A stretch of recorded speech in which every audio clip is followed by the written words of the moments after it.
Come associates, gather on the stand. This trial's a circus, but I've got a plan. Not a grifter, still worse than Dan.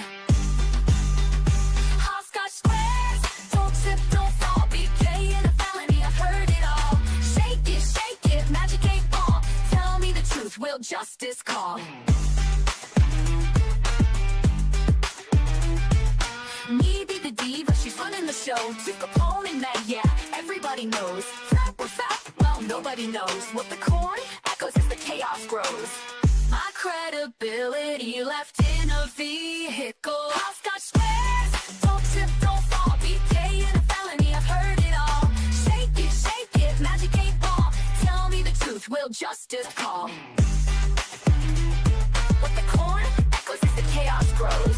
My credibility left in a vehicle.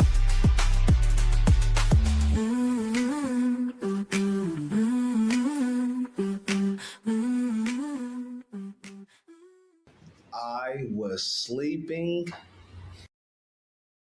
Forgot about that. I was like looking at the little rabbit and I was like, what is that?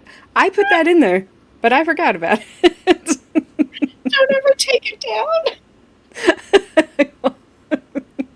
You should just keep adding on to the end. Like, you should have had, before him, you should have had the rabbit and then R.I.P.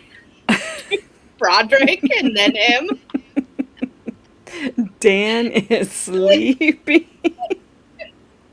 Oh, God. Please let me know. Oh, my gosh.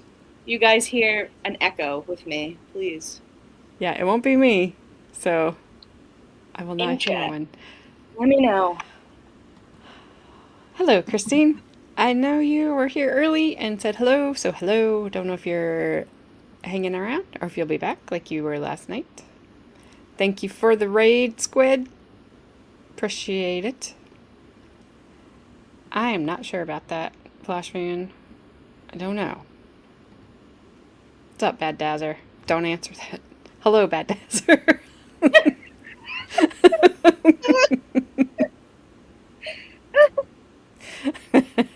I'm saying, I take back. I just say hello. Hello, Snipe. Oh, crap. Heidel, hello. You asked the question, but you left off one thing. I asked Gabby how Flashman knows what radioactive cardboard tastes like. Oh my God, so funny. Thank you, Frank. Thank you, Bad Dazzer. Thank you, Heidel. Thank you, everyone who said I don't have an echo. No echo, no echo. I'm great, Flash fan. What's up, Deidre? Hello, What's up, Deidre. Frank? No take backs. Dang it. No takesies, backsies. No takes backsies. Darn I it. say it like that all the time. I tried. It's still hot AF, but I have clothes on. Good. You learned your lesson yesterday. I do kind of want to know, Flashman. I do kind of really want to know how you know that. All right. Gabby doesn't have an echo. No echo. And Flashman knows what radioactive cardboard tastes like. For some Maybe he's weird been hanging out with the Ninja Turtles or something. reason. Whenever I hear I don't know. anything like radioactive, anything, I'm like, oh, I immediately think of the Ninja Turtles. I'm like, oh my God, they're going to be a Ninja Turtle. See, and I went straight to Fallout, but Oh yeah, Fallout too. Yeah, huh? so That's true. well, Flash has some radioactive, so excluded in the question. A Flash has some radioactive. Got it. If I can read, which Well- if I can't, we're gonna struggle tonight. Actually, Spider-Man, he was bitten by a radioactive spider, wasn't he? I don't know Flashman will know that. if I, He's Carmen. my favorite superhero, AJ. You should know this. I'm Gosh. sorry. I don't watch a lot of superheroes. Well, we know which one is your favorite. Clearly. Although you haven't worn your hair like that in a while. I was gonna say, it's getting, well, it has to get warm here first. That's true. You can't reveal that. It's top secret. The secret council would rule the cosmos. Secret council. You'd have to convene the council. How did he know that? I don't know. I don't know. That was like perfect. Like, are you kidding me? Have you been listening to us, Flashman? Flashman has like spy microphones all over us. Who runs the council, Flashman? Yeah. What's Who their runs it? name? Dang commission, council, whatever you want to call it. Oh, goodness. Okay. Wait, what? if you would have just put a random name in chat right now. If you get it right, then I will know you were listening to our conversation somehow, some way. Wait, where'd you go? Hello? There you are. Yeah. I was like, if you get it right, I'm going to leave right now and go get a detection device for speakers. Flashman tapped my house. I don't know what's happening. Oh, nope. No. Darn. Okay. Never mind. You don't know. But that was a very That was coincidental. really funny. Yeah. Very funny. Very funny. Okay, so anyways, we are okay, Deidre. Wait. What? Why am I not seeing Deidre? Not Deidre. I saw her earlier. Maybe Heidel was just guessing it was Deidre. No, but my phone's messed up. Are you in live chat? No. Well, yes. But I've had to go out and come back in a bunch because I don't. The chat is just messing up on my phone. Well, if Deidre said something that Heidel was answering, I don't see it either. Maybe she's just saying a name.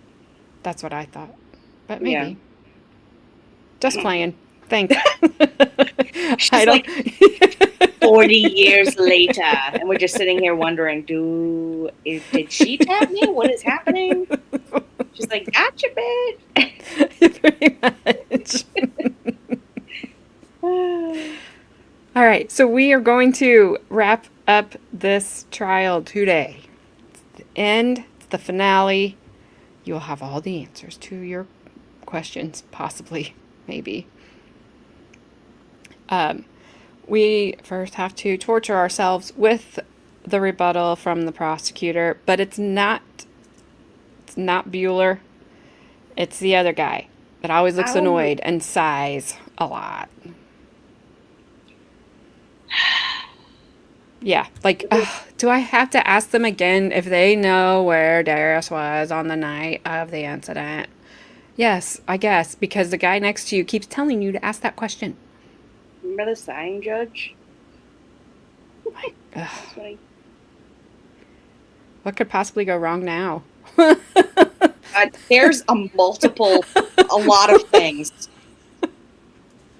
I mean, you better knock on wood, Snipe Hunter. Put it that way. I mean, you just set things in motion. What's not going to go wrong now? I don't know. Everything I probably put together today probably just like, poof, it's gone. I will have nothing. Yes, he's an angry man. Maybe he's a hungry man. Remember those TV dinners? Hungry hippo. Sorry, that's what my brain too. Went. All right, I'm going to remember to share. Great job. Gold star. Thank you. I know. Starting strong. But anyways, all right, so we got this guy, and then we would go straight into the verdict. So he's like, Lord, help me with today's testimony. Ramen. he's like, who am I gonna punch first? Which one of you? Like, because y'all make me angry for some reason. All right. Oh, please stay by the mic, dude. At least the judge will move you back if you don't. Eventually. But here we go. We started last Monday with voir dire. And I spent the time going through and talking to you about a number of different topics that I thought might be important and apply to this case. I would like to think, having been through this process now, you understand why we discussed some of the things we did. We talked about patience and the need for the delay, there'd be delays, and how important it was to be a good listener. We talked about the concept of the nature of evidence, the kinds of things that you'd have to hear and the kinds of things you'd have to see, and that has happened. We talked to you about the fact that it was an emotional decision and that there was no way to get around it. And I gave the example to you of the person who had told me, look, there's no way I'm ever going to believe it. You've seen those kind of people here on that witness stand. You heard from the one teacher. I can't wait to write him a letter for recommendation for college. Ma'am, do you know anything about the facts against him in this case? No, it didn't matter to her. It doesn't matter to the family. Does it matter to you? You all assured me that it would matter to you, that this case would not be decided upon emotion, that this case would be decided upon the evidence presented in this courtroom. We're counting on that.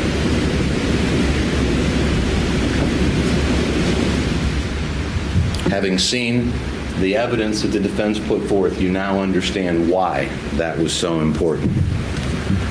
We told you early on, one of the things I talked to you about is, folks, when you go home from this case, there will be questions about this incident that we have not answered. Boy, you should be realizing that at this point. There's a whole lot of things on this case that we haven't answered. Who pulled the trigger? If you believe April Lewis, that there was a home invasion with 3 to 5 people, masked men, all carrying guns, who went in and did this incident, okay? If you believe that, there's a lot we haven't proven. Which of the 3 to 5 men is the one who held her at gunpoint? Which is the one who went through the purse? Who's the one who hit the door? Who hit him with the stool? Who fired the gun? Can't answer those questions for you. Can't answer those questions for you. You don't have to answer those questions for you because of the concept of complicity that we talked about.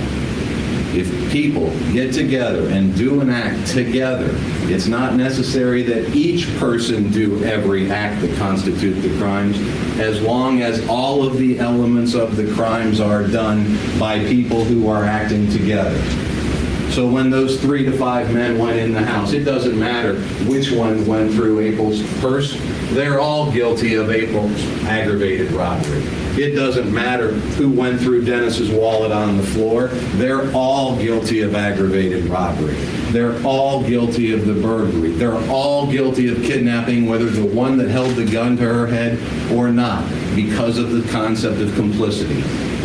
There are things that we have not answered for you, and we knew going in that we could not answer those questions. That's why we talked to you about that topic. That's why it was important to us. And you all assured us, look, what matters is, can you prove the elements of the charges?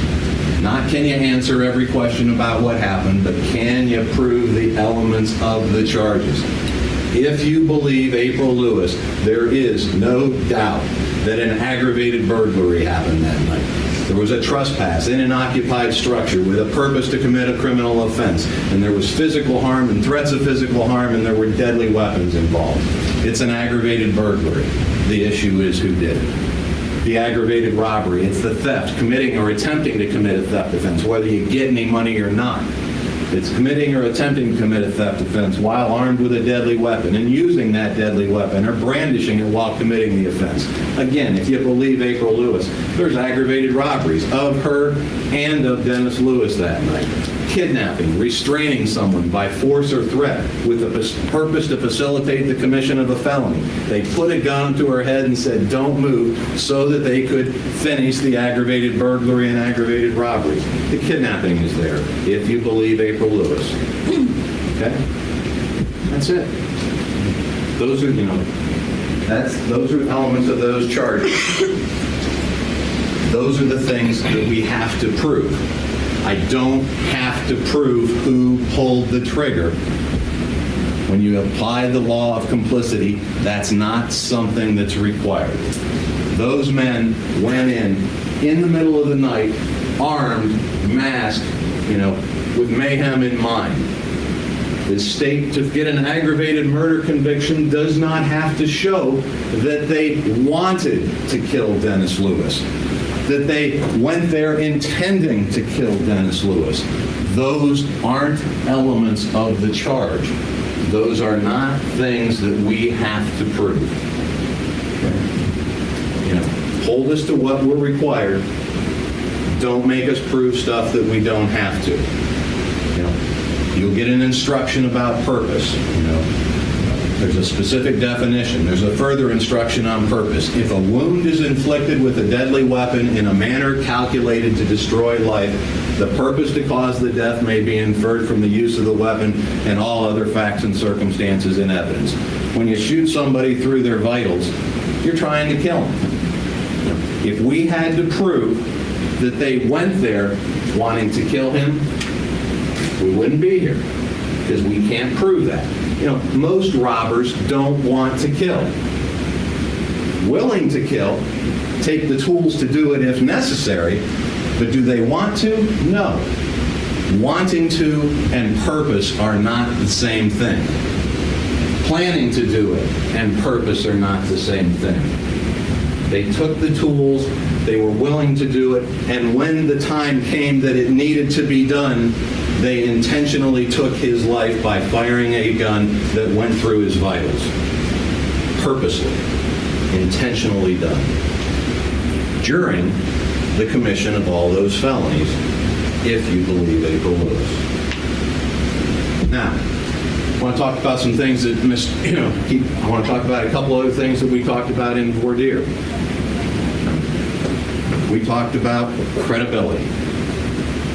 We talked about, hey, just because somebody comes up here and says, I'm telling the truth, you weren't going to automatically believe it. And we talked about credibility having two components. There are people who will come up here and say, I'm telling the truth, and they know they're lying. There are other people who can come up here and say, I'm telling the truth, and believe they're telling the truth, and they're just wrong. Okay? Both those are things of credibility that you are going to be asked to assess. Whether these alibi witnesses have come in here intentionally and misled you, or whether they have come in and mistakenly misled you. The question becomes, is their testimony credible in light of all of the evidence in this case? When you get the instruction on reasonable doubt, you will see that the judge says, after you have carefully considered and compared all the evidence, you don't just take one piece of evidence and look at it by itself. You take that piece of evidence and compare it to the next piece and compare it to the next piece and make it all fit together. That's credibility. Is there corroboration? Is there consistency? The reasonableness of what's being said. Those are all things that we talked about on voir dire. I think you know why now. The final thing we talked about, actually it was the first, and I'm bringing it up last because it's frankly the most important. Common sense. Common sense. Bring the decision-making abilities and the life experiences from the outside and bring it in and apply it here today. What do you know at this point about Prince? Okay, and just so we're clear, the defense is alleging to you that that print's not in blood. If you, after considering all of the evidence in this case, conclude that that print is not in blood, sign not guilty forms across the board. Okay?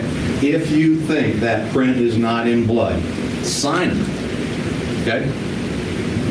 The print in blood proves participation in the event. Other prints in the house wouldn't prove it. It's interesting that there are only 3 prints of him in the house. One of them is on a mirror that was broken during the event. The other, the state is alleging, is in blood on the wall. Coincidence? Those are the only places we find the prints. But again, the print on the mirror in and of itself, it wouldn't be enough because it could be explained away. The print in blood cannot be. If you don't believe the print's in blood, sign not guilty forms. If you do believe that print's in blood, there is no way to sign not guilty forms in this case across the board because there is no explanation for it otherwise. Think about it. What did you learn about prints? No two people have the same prints. You probably knew that coming in here. Why are fingerprints important? Why, when there's a burglary, do police go to that location and fingerprint the point of entry? Well, you fingerprint the point of entry because, if you find prints at the point of entry that can't be explained, then you can say, that's the person who went in the window and committed the crime. The same thing with this. That print in blood, if it could be explained, wouldn't be enough. But it can't be explained. That's why we played the tape of his statement. It's the reason. There's testimony. He gets to the crime scene. The police stopped him, but his mom's still inside the house. We didn't want this jury to have any doubt that maybe somehow Derris Lewis got inside the crime scene to help his mom and got some blood on the wall at that point. It was necessary for us to establish, look, in his own words, there is no explanation for my print being in blood in that location. None.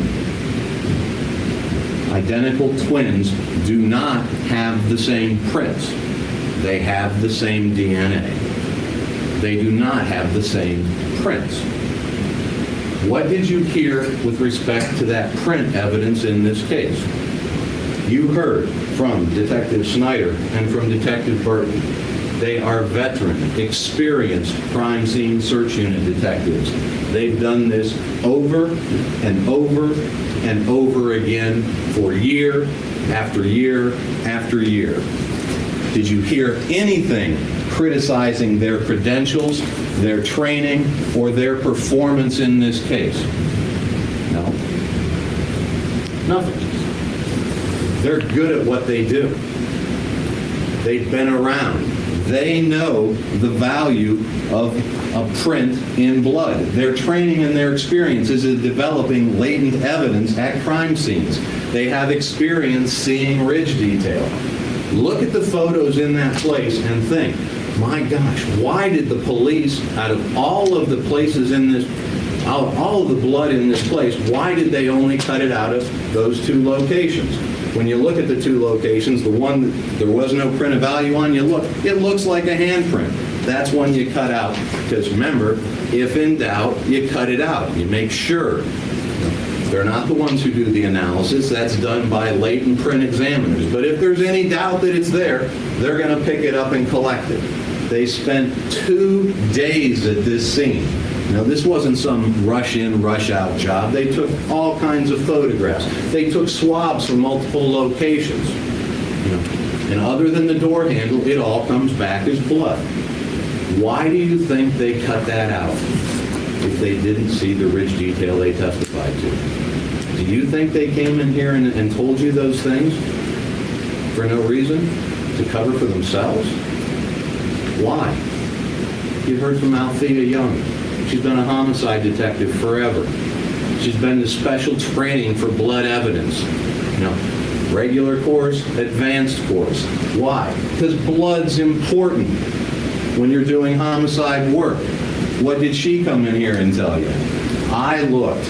I saw a ridge detail in blood. Cut it out. Take it back. Who else did you hear from? You heard from Mr. Bryan. You heard from Ms. Sherrock. Both of them also indicated ridge detail in blood. Why are these people saying they see it if it's not there? There's talk about the techniques. How do you develop it when you get this? Well, you can improve the prints in blood. Blood has a red color because of some of the cells in blood, but there are other cells in blood, the plasma I think was what was referred to, that is not in color. You can develop it through other processes. What processes were used?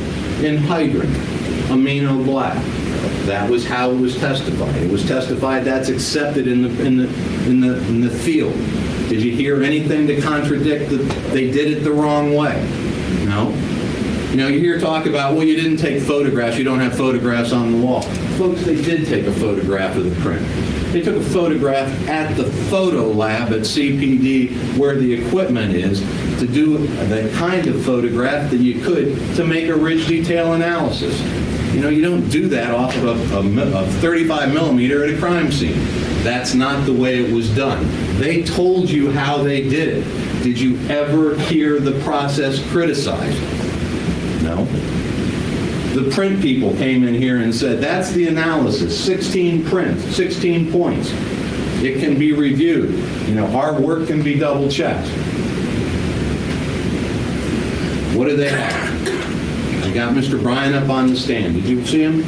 He was nervous. He was shaking. They showed him an exhibit that he had never seen before, and they said, sir, using this exhibit, he said, are you confused? Remember him saying, yeah, I'm confused. He's saying it goes this way. Miss Lisa's saying, no, it's turned around the other way. You saw it. You observed it.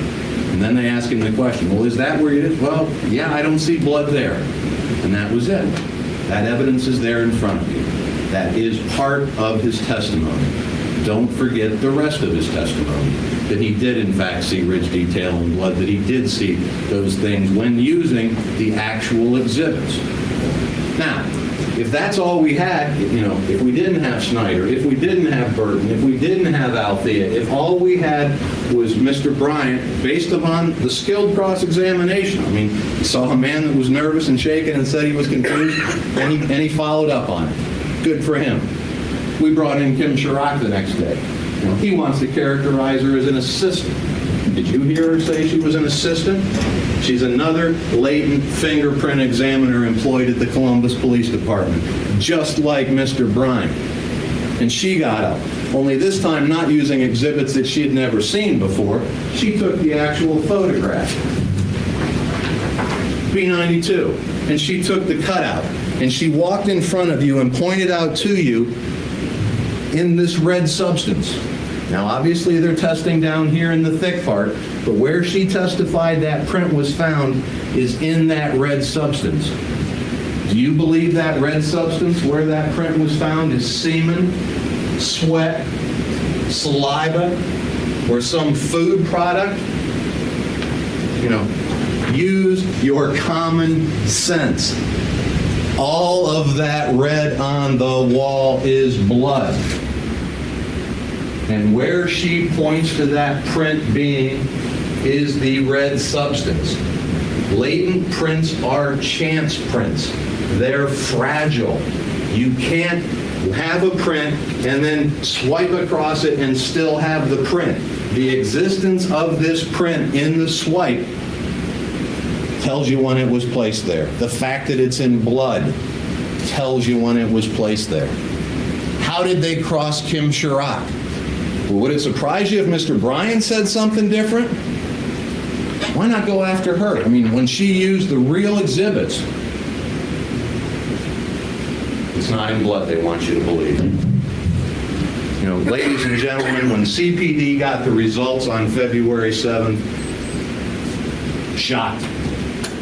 They did things they don't normally do. They don't normally redo the prints, the known prints, to make sure that there hasn't been a mistake. They did it in this case. They went out and they checked with family members to see if there was any explanation for that blood being on the wall before this incident took place. They went and they talked to Derris to give him an opportunity to explain, you know, how. And there is no explanation. You know, they want to stand up in here and say, he says he didn't do it. Physical evidence doesn't lie. People do. People do. And the examples of that you know of through your common sense and your life's experience, I don't have to get into. It brought down physical evidence brought down the most powerful man in the world when he said it didn't happen. You know, people lie. Physical evidence doesn't.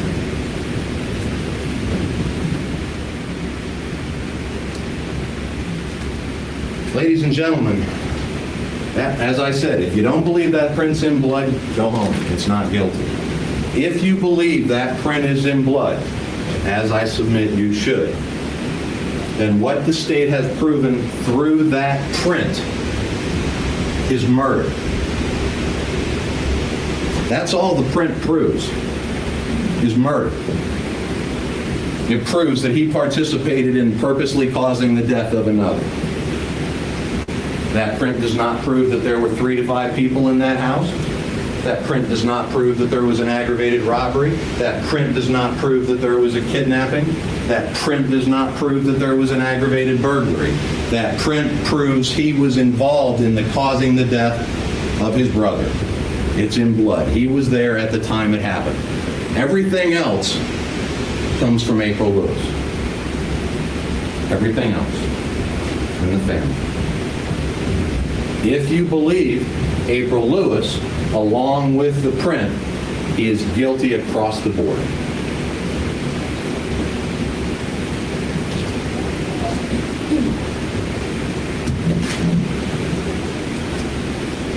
We've talked about the emotion on this case from your perspective, and it's there.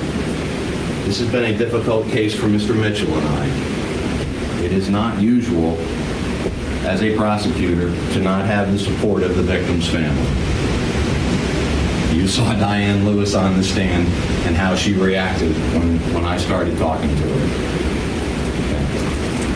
They're not happy. They don't accept it. The family, I submit to you, is in save Derris mode. They're in the mode to save Derris at the expense of justice for Dennis. And the only question you really have in this case is to what extent have they gone to save Derris at the expense of justice for Dennis? Because as I said, the print proves murder.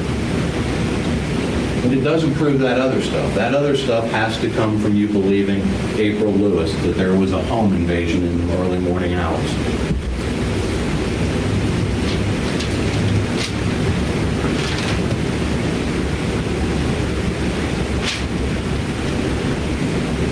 It's clear from her testimony, and it's hard to do this, to sit here and disparage someone who has lost a son. But your job is to evaluate the credibility of the witnesses. Using the tests of credibility that we've talked about, that you will be instructed on, do you believe she came in here and told you the whole truth? Compare what she said on that day to what she said here in the courtroom. How has it changed? Why would it change? What would the motive be for it changing? Why would you tell the police on the night that it happened that it seemed like they had a key? And then when you get up on the witness stand and say, no, man, I could look and I could see him using a credit card. But how can she see somebody using a credit card on the other side of the door? Come on.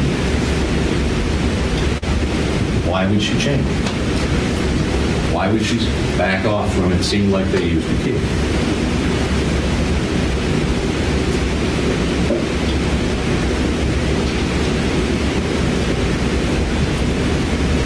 They put on an alibi in this case. The alibi consisted of 3 people. One of the people involved was his girlfriend, stellar student. I think she's a valedictorian of her class. Again, good person. By all accounts, the twins were good people. You would expect them to hang with someone who's good people. The question is, can you believe her? Do you believe what she's saying to be worthy of your belief? Is she mistaken? Is she lying or is she right? Folks, the state is going to submit to you that the defendant is in fact guilty as charged, that April Lewis has told the truth, that there really was in fact a home invasion that night. Think about what Christian had to say and evaluate her testimony. What did she say? She said, when she described his demeanor when he got the phone calls, did you get the impression that he was all upset? No, it's kind of a joke. There wasn't the reaction. And you heard the description from the other two alibi witnesses. Was the demeanor different? The description of his demeanor different? She talked about him coming home with her right after dropping off Derris, and they did homework and ironed clothes and stayed at the house all night. Mr. Black gets on the stand and says, nope, I'm the first one who got home sometime after my getting off from my job at 10. And then Derris came in after me. And then my girlfriend came in at some point after me. And then Christian's the last one to come in the house. Christian says, Derris and I went home and we were there all night, never left. Christian comes into court here and says, look, I went to bed with him. He was asleep. I fell asleep. The next thing I knew, there was a phone call waking me up. And no way he left the house. And I know he was there because I got up in the middle of the night and went to the bathroom, and I saw him there. You heard from the police when they interviewed her. She acknowledged to them back on February 13th, look, I don't know where he is once I went to sleep, and she made no reference to getting up and going to the bathroom and seeing him further. She's a bright lady, excuse me. At the point when she's being interviewed by the police on February 13th, she understands the significance of the alibi. A year and 14 months later, she remembers a trip to the bathroom that she didn't remember back then. The money. When you're evaluating her testimony, think about the money. Her story is that when the house is released, she and Derris go in there, and there, in an open drawer, the second drawer, on top is an envelope with dollar signs on it and money. It's there. That's her testimony. That's the story that Derris gave to the police. Crime scene people came in here and said, that's not right. Bill Snyder came in before anyone else had testified that they'd found money and said, I went through there, I checked it, I searched it, no way I was looking for it. And money is something that we really look for at these scenes, as you would expect them to. Not there. Not there. Detective Burton comes in. After this thing. Detective Burton, would you be surprised? It didn't happen. No way. No way, as a veteran crime scene search unit detective, when I'm instructed to look for money in a room, am I going to miss, in an open drawer, the first drawer that you would see when coming over, an envelope on top with dollar signs and $283 cash in there?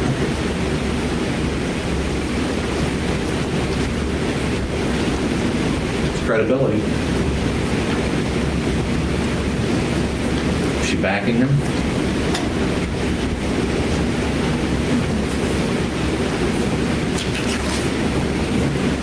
We talked about money. The issue of money. Why do we bring up money? Well, because people don't normally invade homes unless there's something they want. A lot of home invasions in this city are drug-related. There's no evidence that anything's drug-related in this case. Nothing. So what are they going for? Why are they going for it? Why does it become so important, for Diane Lewis to say, look, there's no way my brother wouldn't save money. My brother spends all his money on clothes and shoes and all that stuff.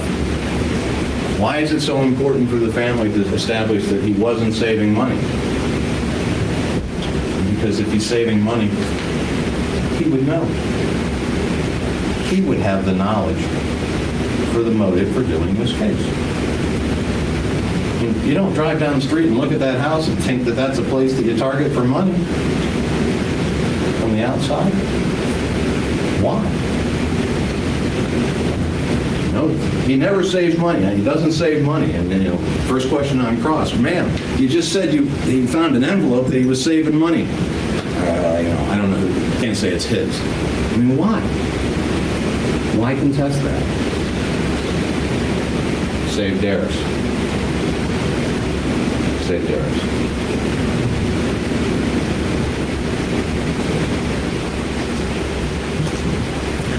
There's been discussion about a Robert Holmes. The case you are here on is the state of Ohio versus Derris Lewis. This is not the case of the state of Ohio versus Robert Holmes. The defense keeps talking about Robert Holmes. Why? Well, if you believe April Lewis, we're still missing 2 to 4 people. So the fact that if Robert Holmes is involved doesn't mean Derris isn't. But what do they know? Robert Holmes. Robert Holmes is involved. Think about what you know about Robert Holmes at this point. For Robert Holmes, we have the fact that he is a young male black. He was arrested with a .38 caliber revolver 24 hours later, blocks away from the scene. We also have the evidence from Zach, whose credibility we'll discuss, saying that on January 17th, the defendant, or Robert, called me to do a lick. Now, the defense says he said called to do a lick up north. My recollection is he said he just called to do a lick. Use your recollection and your judgment. Obviously, a lick up north is more defining than just to say to do a lick. My recollection is he said just called me to do a lick. And the other evidence we have is that his gun, his .38 caliber revolver, cannot be excluded as the murder weapon, just as every other .38 caliber weapon the police have looked at in this case cannot be excluded.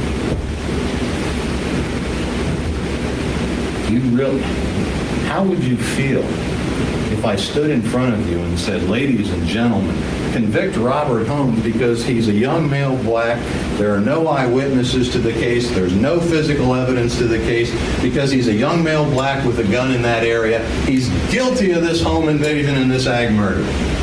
That's all the evidence against him. He's a young male black with a gun in that neighborhood. A .38. Just like Christopher Ebner had a .38. What Robert Holmes shows is how thoroughly the police investigated this case. They took the leads and they tracked them down. He talks about Zach being corroborative, that he establishes he's involved in this case. He makes no reference to this case whatsoever. Even if you believe that Robert Holmes called and said, I'm going to go do a lick, that makes no connection to this case. I'm not suggesting that young men who are out in violation of curfew carrying guns are out for good purposes. I don't encourage that behavior. I think it's bad behavior.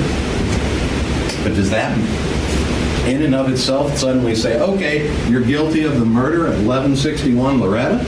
No eyewitnesses, no physical evidence, nothing? And remember, Zach did explain one thing. Remember how the police got on to Robert Holmes? LaCosta. And I forget what Zach's relationship was to LaCosta, stepmother's sister. I forget. You guys remember. But he told you, and he acknowledged on cross, the person who had given the name to the police had been in a romantic relationship with Robert Holmes, had recently broken up with Robert Holmes, and was bitter about it. I hate to use the phrase, hell hath no fury, on a jury with 10 women, but I'm telling you, hell hath no fury like a woman scorned. That would explain why Robert Holmes got connected to this case. Because nothing else explains how he's connected to this case.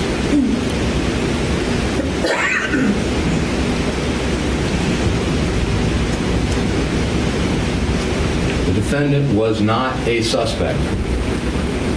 Was not a suspect. And when the police get there and they've got April emotional, scared according to the officers, describing this incident, and these incidents do happen in this day and age, they had no reason to suspect anything. other than what she was doing was telling him the truth. Nothing. They had no reason to suspect Derris Lewis. None. I mean, his behavior on that morning, they discussed, was a little unusual. His emotional state, the fact that he went to school. But at the time, it didn't make any sense. Hindsight. Look back in hindsight. Are those behaviors, do they make sense to you? Goes to school, his emotion, his statement to the media within hours of his brother being killed, I forgive whoever killed my brother.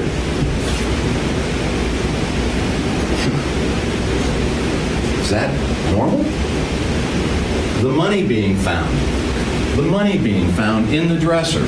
Folks, I submit to you, he put the money back when he went inside the house because his conscience wouldn't let him live with the blood money. That's where it came from.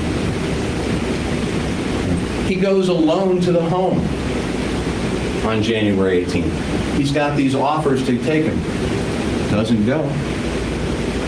Goes by himself. Goes by himself. You know, all this talk about Derris is so close to his mother. Derris cares about his mother. When he got to the scene, he went to see her. You know, she's his life. You know, he protects her and all of these things. Think back to the testimony of Diane Lewis. Think back to the testimony of Mr. Black, Miss Moore, and Miss Holloway. Folks, if you get a phone call in the middle of the night saying your brother's been shot and your brother is living with your mother in the home, aren't you going to inquire about your mom? Is mom okay? No. None of the witnesses said that. They described his emotional behavior differently, but none of them said that. Is that normal? The only corroboration in this case to a home invasion comes from the freeloader, Darrell. The defense says, we're proud of ourselves. We found this person. You know, we did this. Folks, the police were told about him by the defendant. Remember the defendant's story that he told the police? This guy, Darrell, says, you know, he saw the people running from the house and he fired shots at them. And his last name is Cumberlander, you know, doesn't know it. The guy lives basically across the street and down a little bit. Didn't get the information to the police about who this person is. Doesn't follow through with that information. Why? The watch, the money. You served the detective when she had the interview with him at the headquarters, or at East High School, and the surprise about, well, why didn't you tell me about these things? Why? Because you've forgiven him? You don't want him caught?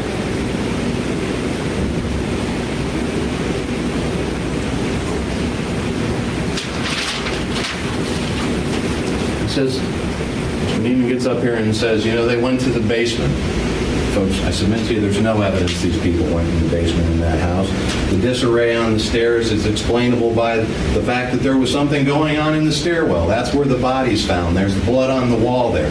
You know, that's not an indication that they went looking through the shoe boxes. Those shoe boxes could clearly have been disturbed during the struggle. He says no one saw the defendant's vehicle. Where's the gun?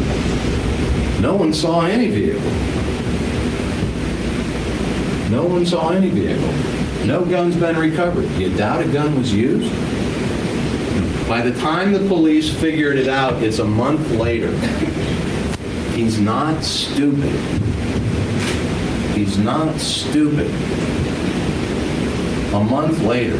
No, we didn't find any physical evidence a month later.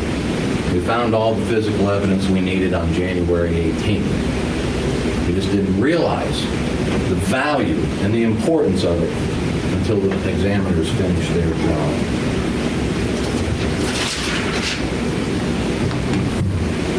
If you believe April Lewis and the corroboration from the freeloader, that the home invasion actually occurred, the defendant is guilty of all charges. If you come to the conclusion that there wasn't a home invasion, that this was something that was made up by the family to protect Derris, having lost one son to save the other, then he's not guilty of aggravated burglary. He's not guilty of aggravated robbery.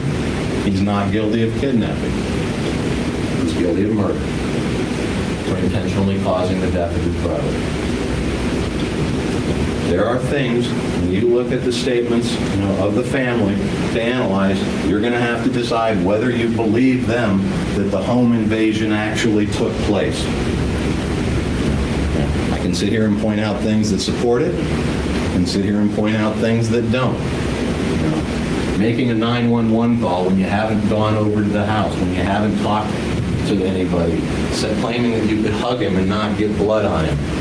The description of how the body was found does not allow explanation for how the 3 to 5 men got out of the house. Can they all be explained? Yeah. It's up to you. Judge their credibility. Judge, decide whether or not this home invasion is made up or it's real. I submit when you're done, you'll come to the conclusion that in fact it was real. That April Lewis could not have put on the performance on that morning to make the police officers feel she was scared. I submit that's the conclusion you'll come to. But that's the only issue in this case. The bloody print says murder. Ladies and gentlemen, if some tragedy happened in your home, if you had a loved one killed in your home, and law enforcement and the prosecution had available to them a bloody print at the crime scene that could not be explained, you would expect charges. You would demand charges. And it wouldn't matter to you whether the person whose print match could come in and have 10 people say he's a good person. The print speaks for itself. Physical evidence doesn't lie. People do. People do. The death of Dennis Lewis was a tragedy. Make your decision on evidence without emotion and allow justice in this case.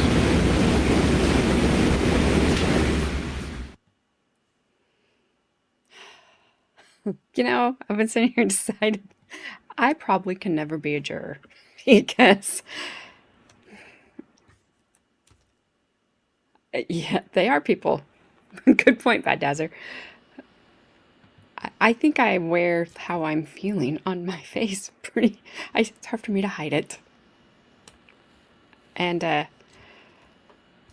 when he's like, is that normal? Well, what's normal? Describe for me what normal is after your twin brother gets taken out in your house. What is normal? Because no matter what he did, if they wanted to pin it on him, they would have said, well, that's not normal. That's not normal. He asked about his mom? Well, he shouldn't have asked about his mom. That's not normal. Yeah. What's normal? He was sleeping and the neighbor was sleeping at the same time? Inconceivable. This is horseradish. Not normal.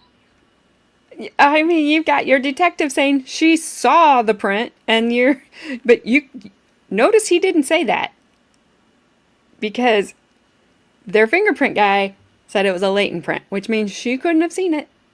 Mm. So he didn't bring up old Althea. Oh my gosh. There's Christine. What's up, Christine? YOLO. Absolutely. And thank you for telling me what that word is a hamburger. Because you said barbecue and you said think round and I went in a completely different direction to Ash. Very true. His sister could have said, Mom is not hurt, but your brother is dead. Yep. And I can tell you, there's been times that we've had, situations come up in the night where my husband, like, when the kids calls or whatever, he doesn't want me there because he doesn't know what he's walking into. So he goes by himself. I did not think corn.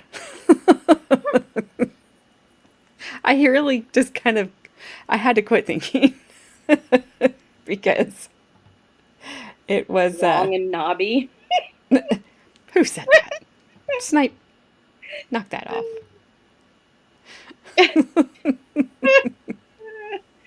Knobbed for her pleasure. Thanks. Oh man. Ash is like, rah, rah, rah, rah, rah. Bad answer. Yeah, she did. It's round and cylindrical. Look at her. Cylindrical? Don't be cylindrical. Don't make me say big words, Haley. Guys, I mean, come on. I can barely pronounce an ah. Okay, see? You see what happened there? I can't be, this is just terrible. All right, you guys ready? What's this now? This is the verdict. Oh, I'm ready. You ready? 6 inches, a real 6 inches.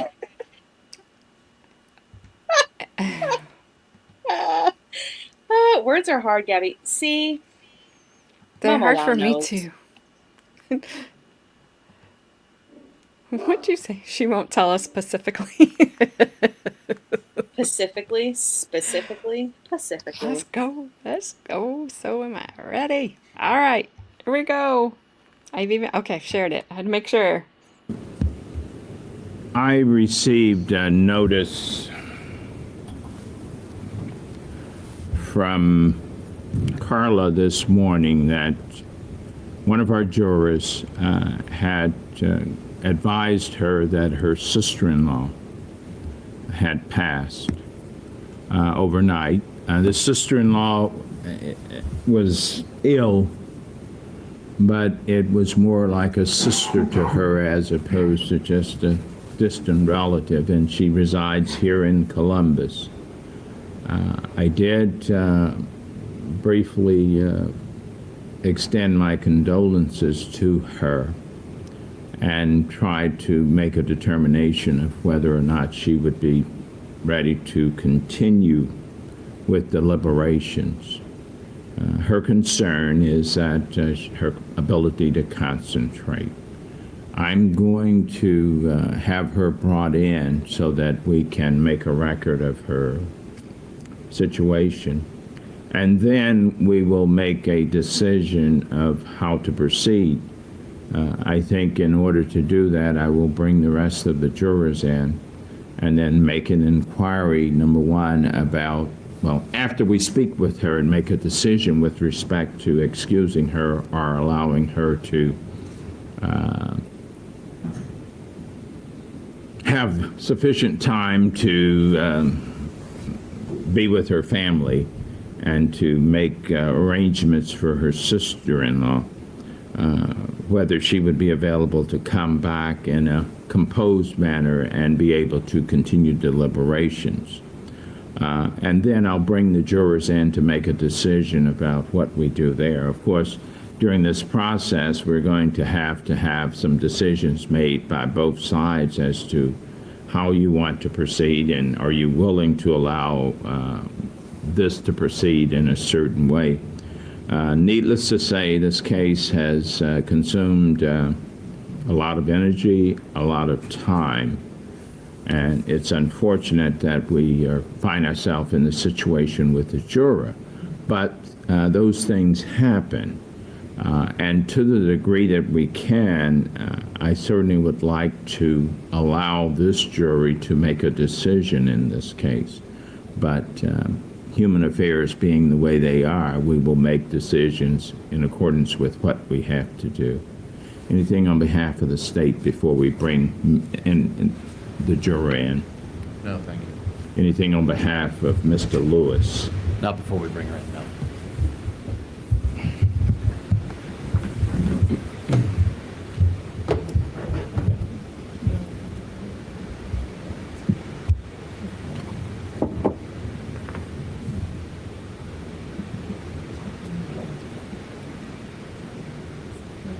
Why don't you bring in the juror?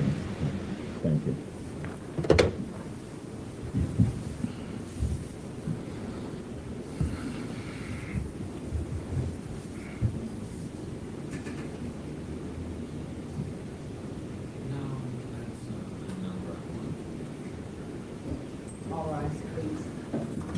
Ma'am, you can come on in. You can have the first seat there if you wish. Go ahead.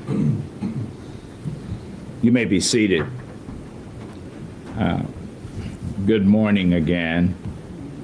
And if you would, you try to keep your voice up a little bit, okay, so that we can hear you. You've advised us that, Carla, that you had a death in your family overnight. You know, one of the things that would concern us, of course, is your ability to continue as a juror. And that's something that I think all of us want you to do, but also we understand your family situation and we understand the grief process also. How do you feel about that? I feel that I can't concentrate on the business here with our problems at home. Okay. Do you feel that given time, say the weekend and maybe into next week, can you all hear her? She did say she can't concentrate at this time. At this time. Ma'am, why don't you sit here and then we can use the microphone. Your face won't be shown, so.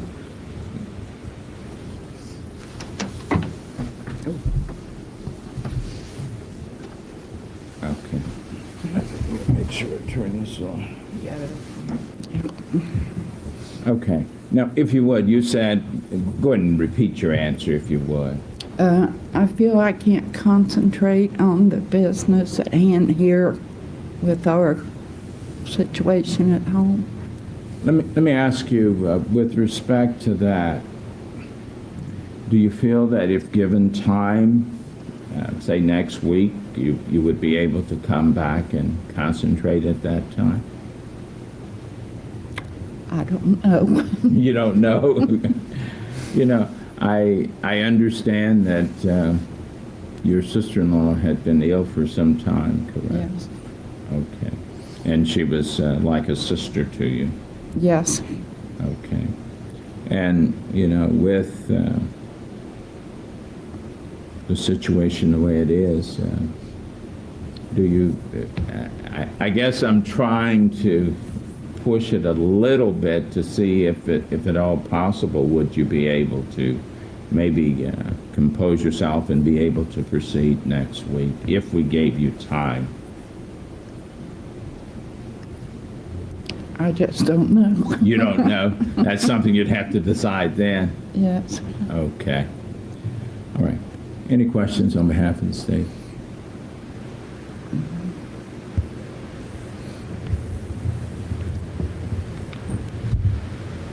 Ma'am, first our condolences. Thank you.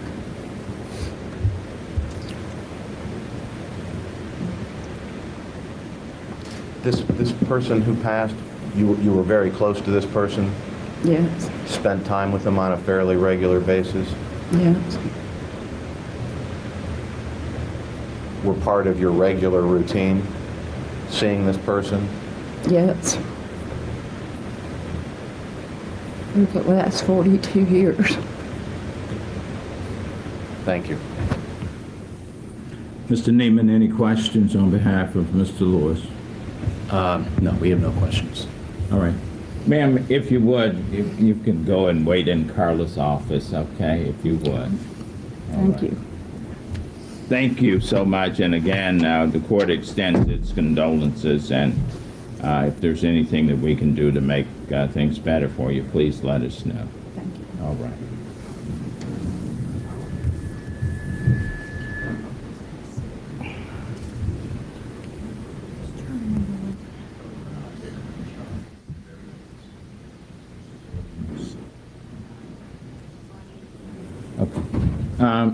Okay.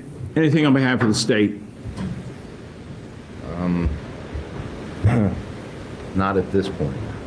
Mr. Neiman? Your Honor, there's been some discussion in chambers regarding replacing with an already discharged juror, this juror, and That's not an option, I don't believe, Mr. Right. Neiman, so anything else? legally it's not. And I just wanted to make a record that we would object if that were an option. Counsel? That's not an option, that's not even on the table, so. Okay, well, regarding the matter at hand, since this juror isn't clear whether she could come back and start deliberations anew, we would object to the jury continuing, and we would ask for a mistrial. Well, you know, one of the, if this juror is able to come back next week and is ready to continue deliberating and has the ability to participate, why is that not a viable option? If the other jurors are capable of doing that also. Well, the jury has already indicated through an earlier question that they were requesting transcripts to review.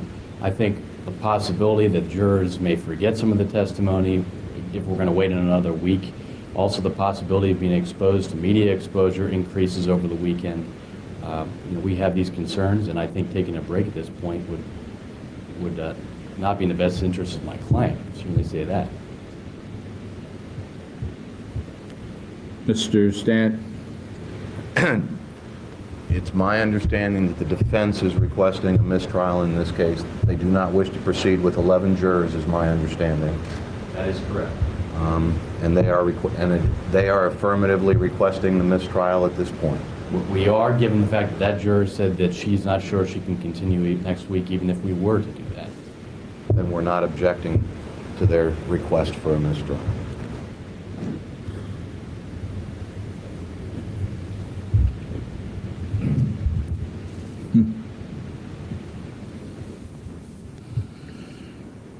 That's kind of weird. They didn't even fight.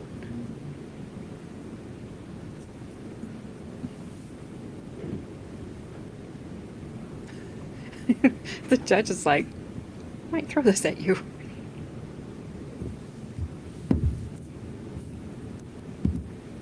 Counsel approach. In trouble. All right, the court at this time,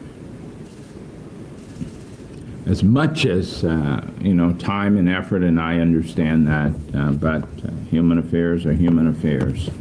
The court at this time will grant the defense request, will grant a mistrial, and will reschedule this matter for trial at a later date.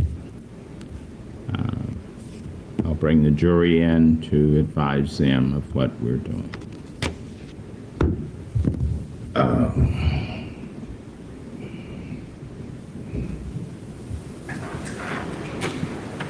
That's Would kind of you like that. bring the jurors in, have the jurors come in, please.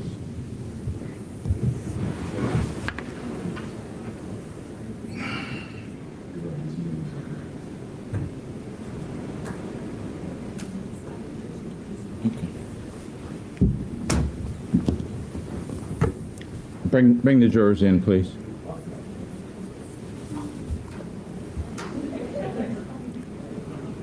All rise, please.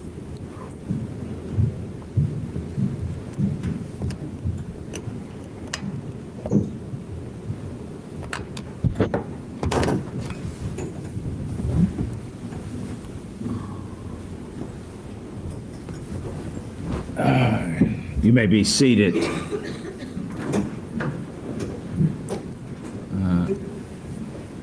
Ladies and gentlemen of the jury, I had you brought in.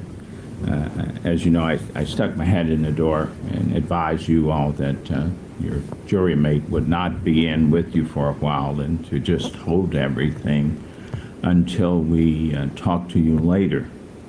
Well, now is later.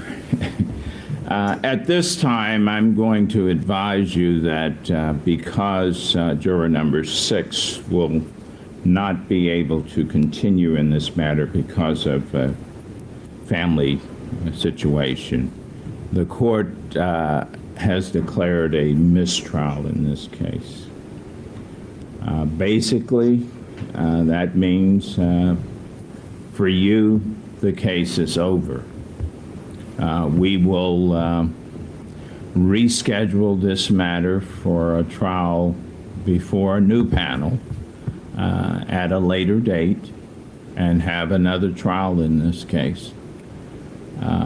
One of the things that may come up in looking at the mistrial is the thought that we've sat here and we've heard all of this evidence, we've started our deliberations, and you're telling us goodbye without letting us make a decision. That's true. But one of the things that's critically important here is that we have to ensure that we protect the rights of everyone here. The rights of the citizens of the state of Ohio and the rights of Mr. Lewis. He has rights also, just like everyone else, and the state has rights. And we must ensure that we protect those rights and guard those rights. While it may be trying for me, or the prosecutor, or you, or the defense attorney, the paramount thing here is to protect the rights that all of our citizens have. And that's to have a jury of 12 deliberate and make decisions. And you know as well as anyone else that if you have a family situation like that, your ability to concentrate on other things is going to be touched quite a bit, and it's going to be impaired. So while our condolences go to fellow juror, my thanks goes to you, and I know the parties in this case want to thank you also for your service. You've been very attentive. You've been listened to the instructions. You've been attentive to the testimony. You've done your job, and we certainly appreciate that. And don't feel that you've wasted your time. You have performed your duty, and we certainly appreciate that. You will be discharged from this case, and you can go downstairs, and I'm sure they'll probably send you home. With respect to the future of this case, as you know, since it was a mistrial and there will be a retrial, I'm sure that folk are going to be wanting to talk to you to find out what your thoughts were, etc. While you are free to do that, certainly remember that one of the things that we have to do in the future is try this case again. And we're going to be looking for 12 people like you to come in and sit and listen to the evidence and make a decision. You probably said it won't be as good as you will be, but we certainly want 12 good citizens of this county to come in and be able to listen to the evidence and make a decision. There's been a lot of press and a lot of publicity about this case, and there will continue to be. But please keep that in mind as you discuss the case with whomever you decide you want to discuss it with.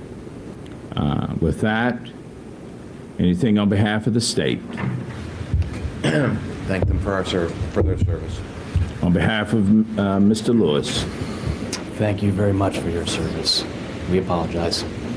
Ladies and gentlemen, you will be discharged, and we thank you very much. You all probably have your stuff back in the back. If you all want to sit back there and leave all of the documents and the evidence, and Carla will take care of that. All of your notes and all of those things will be collected and destroyed, so you will not have to worry about anyone seeing that or knowing anything about that. All right. All rise, please.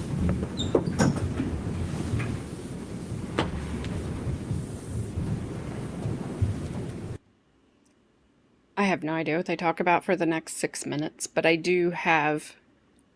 have what happened after. So we can listen to the rest of this, or I can move on to that. I don't know wanna what move he's going on. to say. I want to move on so bad. I want to hear what happened. Girl, give me the tea. I will tell you this, Miss Shannon there was a newly minted lawyer when this case started. She looks new. She looks very rigid. She sounded new when she questioned the couple of, when he was letting her question the easier witnesses. I vote move. All right, we'll move on. The future is nuts. 1 second. Please hold. Do do do do do do do do do do do do do. So Your Heidel call is answers. important to us. You're number 32. Please hold. You're number 101. Heidel did answer the question. They had let the alternates go. The one thing I was reading that makes me think that was one thing I did not look up because I was focused on everything else. The one thing I was reading is that maybe they don't let the alternates go anymore, but they did at that time. So maybe you have to sit there now if you're an alternate, so that they don't run into this problem again.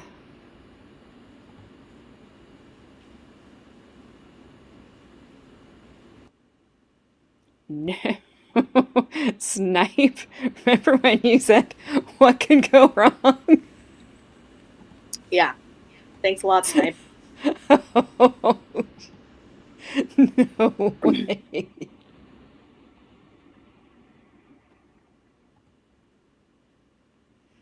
Oh, no, it was not.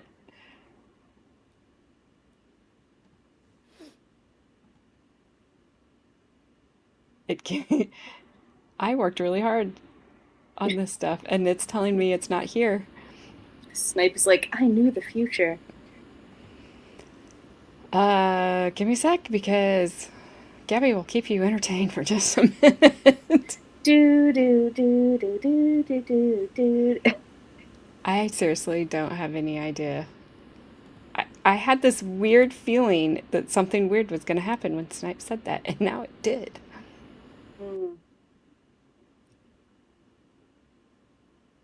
All my documents are gone. Ash, the future is flaccid. The future, well, where did that go? I love Haley. She's funny.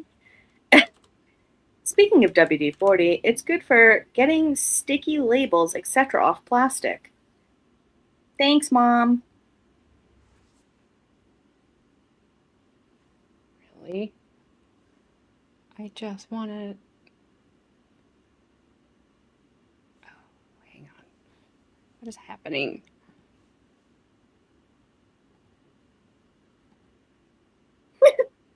Ash, Bad Desert. Sorry, my vanilla bean is for a select audience. Wow. Dip, dip, potato Okay. chip. That's all I gotta say about that.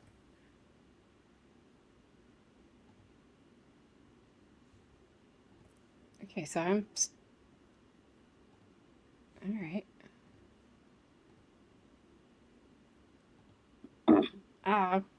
No. You better find it.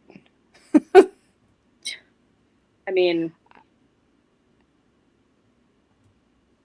so Gabby can see then. When could I not see?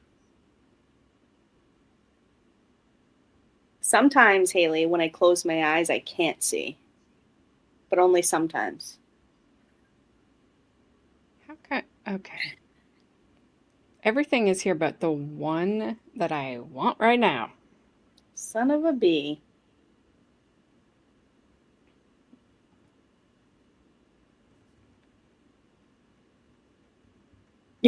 I can see Ash's vanilla bean.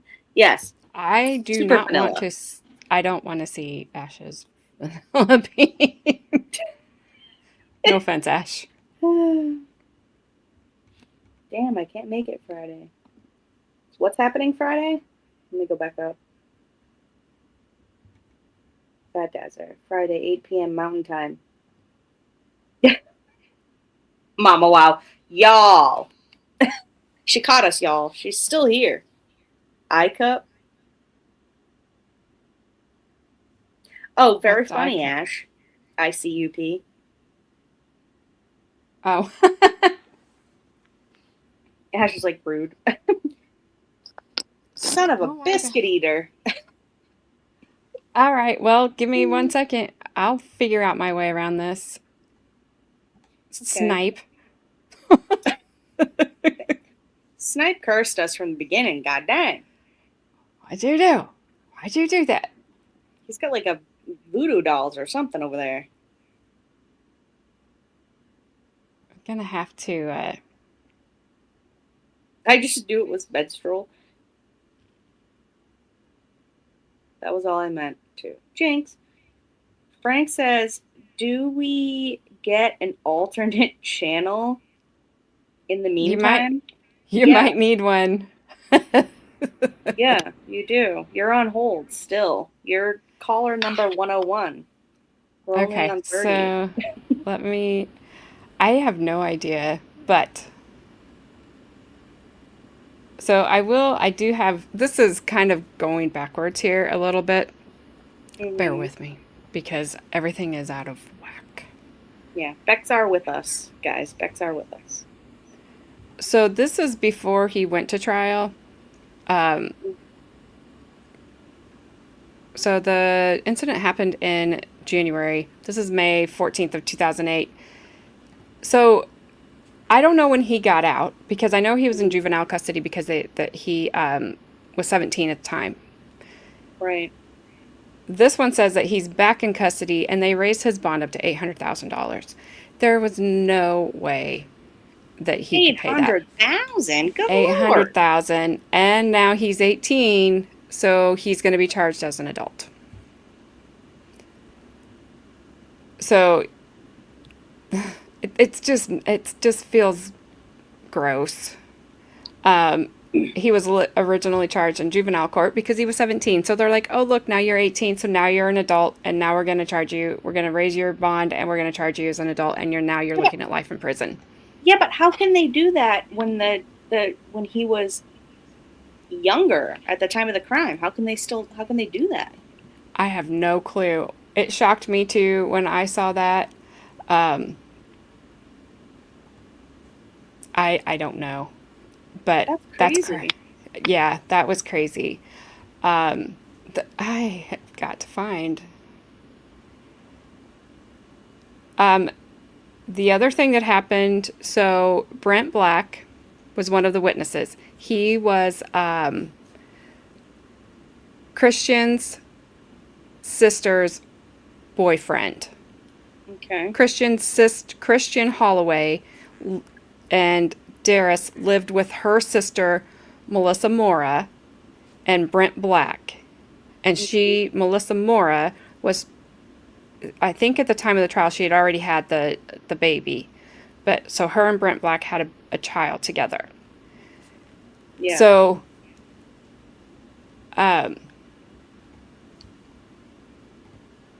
is that not? I'm all discombobulated right at the moment. Okay, so this is what happened to Brent Black. On October 24th, 2017, a massive shooting broke out inside Brent Black's home at the Winchester Park Apartments on the southeast side of Columbus.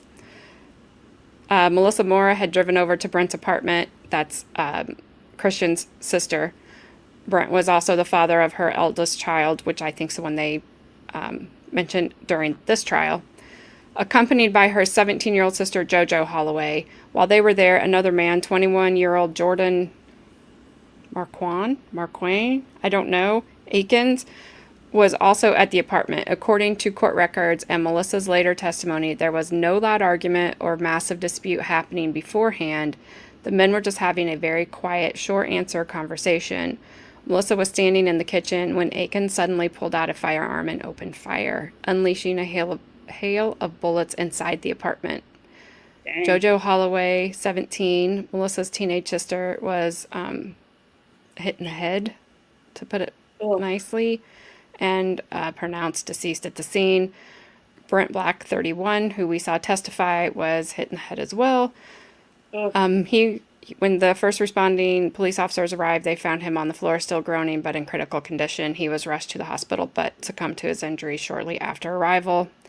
Melissa Mora, who was the other, which was Christian's sister, she was hit 4 times, including her upper body arm area and grazing wounds across her body. She managed to drop to the kitchen floor to survive the onslaught after Aiken's fled the scene. She got up, saw her sister and Brent bleeding, and frantically called 911. Dang. The Columbus police flooded the area and spotted Aikens fleeing on foot toward the back of the complex. He attempted to hide from police by submerging himself in a nearby marshy pond. Sounds great. Shedding his black outer clothing to try to evade detection, officers found him hiding in the tall marsh grass and took him into custody about 30 minutes after the shooting. Melissa survived her injuries but required extensive hospitalization, describing herself as being pretty much head to toe casted up during her recovery. She bravely went on to identify Aiken and testify against him in court. In November 2021, Jordan Aikens, I don't know if I'm pronouncing that right, was convicted of multiple counts of those things and was sentenced to 30 years to life in prison, with his first parole eligibility date set for August 2064. Hey, at least it's not 2032, because we know there's a lot of people getting out in 2032. So, Yeah, that's kind of scary, right? yeah, crazy. Like, her life, she had to testify in this trial. Her Brent Black testified in this trial. Then she has to testify again for his death, her sister's death. I mean, it's like, holy crap, lady, stay home. Or don't stay home. That happened in his home, for crying out loud. Just move. Move far, Like- far away. Yeah, there's nowhere to go at that point, right? Like, you're in the kitchen. Yeah. She could go to Alaska with, the Girl Scouts. Seems safe enough over there, right? Okay, so Move states. I can't find, Snipe Hunter said can't- leeches. I think they came and got my article. Because The leeches? yeah. Whoops. What happened? I don't know what happened. Come back here. All right, so I'm going to jump ahead and not right there, because that's the same thing. I will tell you this. Derris was spent 4.5 more months in jail while he was waiting for the state to make up their mind if they were going to take him back to trial or not. They were going to take him back to trial. His trial was going to start on August 17th of 2009. On August 6th, everything fell apart for them. This is what I can't find. So I have some of the information here. Yes. Okay. I have some of the information here, but I can't find my main screen that tells exactly everything that happened. So basically what you're saying is the print never existed. The state didn't have it, so they couldn't recharge him. But I know why the print never existed. Oh, okay, cool. But that's what I can't find. Well, what That's the what heck, has AJ? literally disappeared. I had everything right before we started. I have no idea where it went. I mean, So it fell apart for the state. So this says, as most everyone knows, which you guys didn't, all charges against Derris Lewis for the murder of his twin brother Dennis were dropped on August 6th, and he was freed after 18 months of incarceration. This is a juror that's going to talk about the case. So this happened in 2014. So this article is way after. Yeah. Which it says 2014, but I don't know what's happening. Derris had already endured one trial last spring, which was in 2009. I don't know why 2014 is here. That ended up with a fluke mistrial. A second trial was scheduled to begin August 17th, but prosecutors discovered that their key piece of evidence, Derris's bloody handprint, wasn't bloody after all. If it was frickin' jelly, I'm gonna R.I.P. It wasn't. I do know what it was. The admission was shocking and appalling, particularly to me. I had been a member of that jury. I realized that if we had continued to weigh and sift the evidence from the 6 days of testimony, we might well have perpetrated an enormous miscarriage of justice. And I would have been party to it. In a jury room at Franklin County Common Pleas Court, 11 other jurors banned, and I began to decide a young man's future on March 18th. There were 2 men and 10 women. 9 of us were white, the rest African American. Most had college degrees in fields ranging from archaeology to engineering. A discovery by the archaeologist would help sway my opinion. We voted the engineer a woman, our foreman. After not being permitted to talk about the trial since we were seated March 9th, we felt relief over the chance to finally discuss the case. We found it hard to wait our turn to let just one person speak. Then we agreed to take a preliminary vote. We went around the table, each of us giving our opinion. 2 could not decide between guilty or not guilty, and the rest of us were evenly split. Wow. Of course, at that point, we were just starting to come to grips with the matter, and no one was absolutely entrenched in an opinion. I was leaning towards guilty. We had spent the past week and a half listening to testimony about a gruesome act, the murder of Dennis Lewis, 17, on January 18th, 2008, in the home he shared with his mother.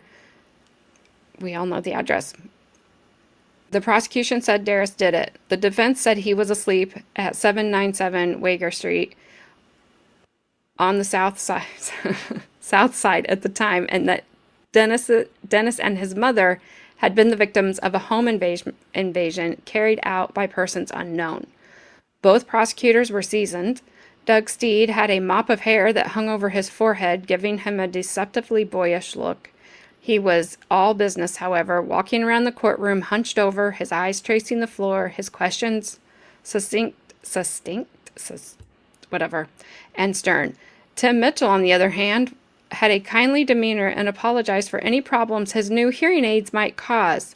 His questioning was more gentle and considerate. I don't know who this person is, but I would never want them on my jury if they thought that about the state. Mm-hmm. The 2 lawyers for the defense were considerably younger. I wondered how much courtroom experience they had. Adam Neiman's perpetually knitted brow expressed an earnestness and perhaps a touch of insecurity. His associate, Shannon Lees, was a newly minted attorney. That's where I got that. Derris Lewis, neatly dressed and well-groomed, was alert to every aspect of the courtroom and took copious notes on legal pads. His family, friends, and supporters sat in rows behind him. When autopsy pictures of his brother were shown, he cried freely. Otherwise, he betrayed no emotion. Franklin County Common Pleas Court Judge Guy Reese, whose bow tie collection may rival Gordon G's, and I don't know who that is. If anybody knows who that is, I don't know. Please tell me. Was constantly attentive to us. One morning, we found on the jury room table a huge mug full of Reese's Pieces, a gift from him. Oh, that's nice. I thought that was cute. His unruffled manner and professional courtesy made us all feel more at ease.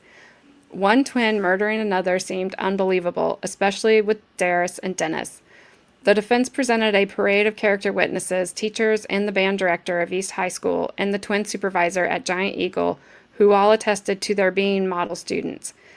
Dennis and Derris said they were devoted to each other, inseparable in and out of school, bolstering each other in a life full of difficulty and obstacles. Another defense witness inadvertently provided comic relief. Wearing a heavy gold chain and bright red silk-like trousers and shirt, he claimed to have seen several intruders running from the Loretta house while across the street. I never thought he said across the street. I thought he said he was next door. He did. He said he was the neighbor next Yeah, door. I didn't think he said he was across the street, because when the state said that tonight, that he was across and down the street, I'm like, no, he said he was next door. He did. I thought he did. I remember. I don't know. I remember him saying he was the next door neighbor, which means next to the house. Right, next door. Not 4 blocks down on the side street. Yeah. West Virginia University President E. Gordon G. is famous for his massive collection of 2,000 bow ties. Thank you, yeah. Heidel. Good grief. I love that. Love me a good bow tie. That has to outdo Judge Fleischer's. I don't know. Judge Fletcher, he's got quite a suit and bow tie collection. I will say that. You were distracted by his chain and gang colors. He did say across the street. That can happen. Okay. That can happen. He did. He did. Oh no, he said. I thought he said next door because he looked to the right. Yeah, I thought he said next door, not across the street. That's my bad. I remember him saying that, but I could be wrong. Gang. When Steed asked him his occupation, he hesitated, then smiled, revealing rows of gold-capped teeth, and said no comment. With that, Reese called a recess. When we returned to the courtroom, the young man in red was again asked his occupation. He immediately replied, freeloader. And it really ticked me off and irritated me that the state kept referring to him as the freeloader. Because he was in school. He was living with his sister. Right. He even said, like, my mom bought me this chain. Oh, when you were freeloading off of her, I would never do that to my mom. Well, that's the thing. Like, this is the problem with stereotyping people, right? He was in school. He's living with his family. He said that word because that's what you wanted to hear. Yeah. Because you wanted to, that specific lawyer wanted to stereotype him. So he's like, I was sleeping, you know? And like, he said it with his friggin' chest. And he was like, beep you, dude. Like, go F yourself. So annoying. For much of their investigation, the police said they didn't think Derris was a suspect. During the trial, the witnesses for the prosecution, all veteran police officers and criminal investigators, testified mainly about the havoc that occurred in Dennis's room, the severe beating he sustained, and the single firearm wound that killed him, and the bloody palm print on the wall. They spoke evenly and carefully as they responded to the questions of the prosecutor and defense. Okay. But they seemed unnerved by what they had to report. One detective's hand shook throughout his testimony. I don't think he was a detective. I think he was the fingerprint dude. When the fingerprint lab reported that the bloody palm print was Derris's, the investigator said they were taken aback. This was information they had not been prepared for and did not want to accept. But it seemed to be why do they have to use all these big words? Controvertible proof implicating Derris. If true, instead of being a bereaved brother, he was his brother's killer. Homicide detective Althea Young testified that she had become physically ill after she was told the print was Derris's. When both sides concluded their cases, I found the evidence against Derris compelling. There was no sign of forced entry into the Loretta house. Derris had a key, and the bloody handprint on Dennis's bedroom wall indicated that Derris was there at the time of the murder. Several other things made me lean towards a verdict of guilt. When Detective Young had been on the stand, the prosecution played a tape of her questioning Derris about the money he and Dennis had after they finished working at Giant Eagle on January 17, 2008. That was the one we couldn't hear. She was trying to connect the money they each had in the bank with the paychecks they had just gotten, and she couldn't make much sense out of the numbers. Derris was not helpful with his explanations. He was voluble, but not articulate. It was clear from the interview that Young was sympathetic to Derris that, in fact, she was trying to help him figure out the money business. This, of course, was before she knew it was his palm print on the wall. Derris did not help his case with that interview, nor did his girlfriend Christian Holloway when she testified for the defense that the two of them had found an envelope containing $283 in Dennis's dresser after the police had conducted a thorough search of the house over more than 2 days and had found no money. How could the police have missed all that cash? It's $283. I don't know. How could the robbers? I found the story not believable. But I also had to acknowledge that the prosecution's case was, in other respects, meager. When Derris arrived at the murder scene in the house early hours of January 18th, he bore no marks of having been in a life-and-death struggle. Because identical twins shared the same DNA and blood type, it was not possible to determine that any of the blood at the murder scene was Derris's. In fact, the police had found no evidence linking him to the murder except the bloody palm print. The defense had conceded that the palm print was Derris's, but they disputed whether it was bloody. Derris's prints, they had said, were expected to be found in the house he had lived in and frequented daily. To substantiate their claim that the print wasn't bloody, the defense had prepared a transparency of the portion of the wall where the print was found. The transparency was of an enlargement of the police color photo of the wall. They had argued that the transparency showed the nearest blood spatter and smears were still some distance from the palm print. The police had cut out the square of drywall containing the palm print, the key exhibit for the prosecution. We had both the transparency and the drywall square in the jury room with us, and we tried to ascertain how the two exhibits went together and what they told us. The juror who had the degree in archaeology was used to examining minute pieces, and she pored over the transparency and the drywall, placing one over the other and trying to match them up while the rest of us discussed the case. My own formulation was emerging. Perhaps Derris had enlisted several others to help him rob his brother. They had stormed the house and gone directly to Dennis's room. While the two of them tried to hold and subdue Dennis, maybe Derris ransacked his room looking for money. But Dennis put up quite a fight. At some point, I speculated Derris was shoved and his bloody hand hit the wall.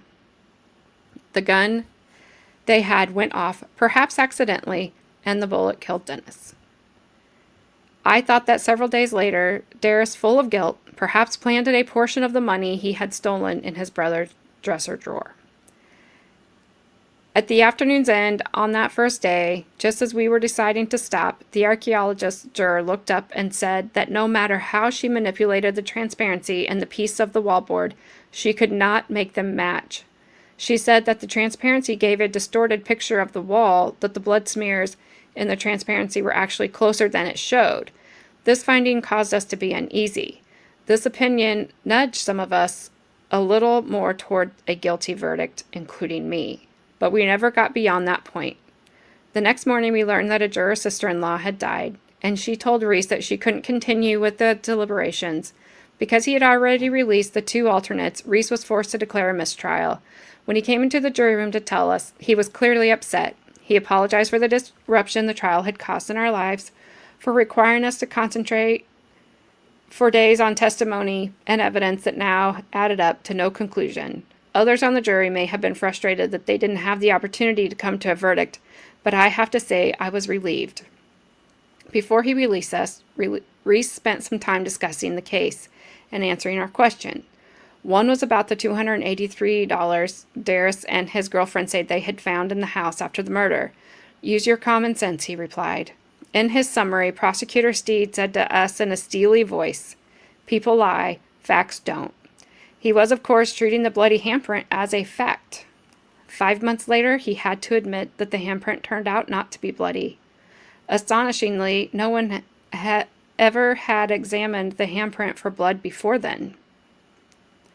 The blood people had done their work, and the fingerprint people had done their work, both independently, never connecting their efforts. When we realized what might have happened last March, I am brought up short.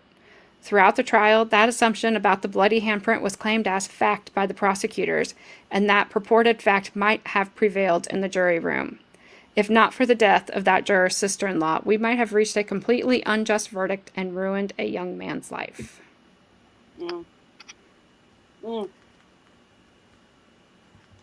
I think that reads Absolutely as like, crazy. it's crazy, but also that feels like it reads that the person that wrote it interjected some of their thoughts into it around the jurors because it's weird. Yeah. Yeah. Like it was like a personal journal entry or something. Yeah, it was very strange.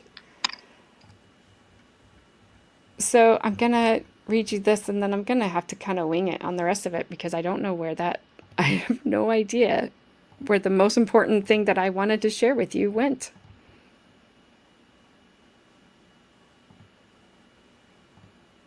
Oh, also, I looked for.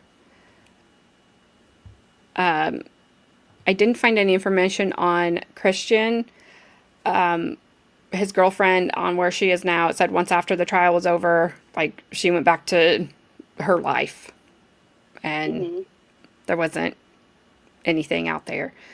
The same with Darrell or whatever his name was, the neighbor, the red shirt, gold chain. Yeah. So I don't know where they are. I hope they're doing well. So hold your thought there, Frank. So Derris and his mom, they sued. Nice. And they won. No, fucking F it. Sorry. Yes.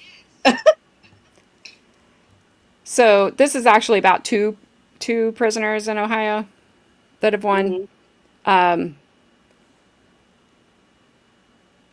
One guy spent 18 years. Wow. 18 years. Derris spent 18 months. So we know that Derris was arrested for the, killing of his brother. So him and his mom filed a suit against the police department and against Althea Young in particular. She didn't suffer any consequences from this other than just having a black mark on her record, basically. Not on her, physically, which would have been funny. But this says, on behalf of the Department of Public Safety and the Division of Police, I want to apologize to Mr. Lewis and his family for the mistake that was made during the homicide investigation of Dennis Lewis, said the Columbus Public Safety Director, Mitch Brown. Today's settlement is a clear acknowledgement that a mistake was made. And we wish Mr. Lewis the best of luck in his future endeavors. In the February 10th, 2010 settlement agreement with the city of Columbus was reached without a lawsuit, but Lewis's attorney filed a complaint in federal court in case there was a problem with having the settlement approved by the city council. There was not. Lewis will receive $950,000, but elected to take an interest-bearing annuity with payments over 20 years, which will pay approximately $1.2 million. So he at least got something.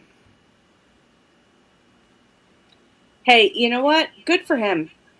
Yeah. Because what a bunch of crap.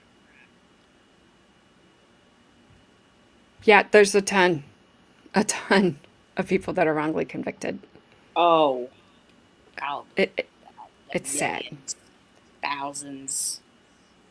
Across the United States, I'm sure a lot of people are wrongly convicted. And I found another article that I didn't save it, that said that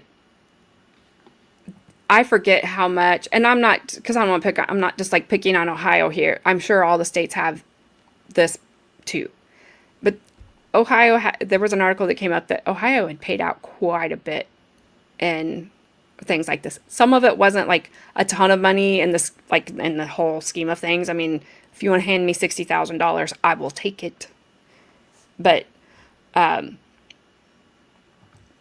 they paid out a lot to a lot of people that were wrongly not even, I don't even know that they were convicted. There was just something that happened with the police department, and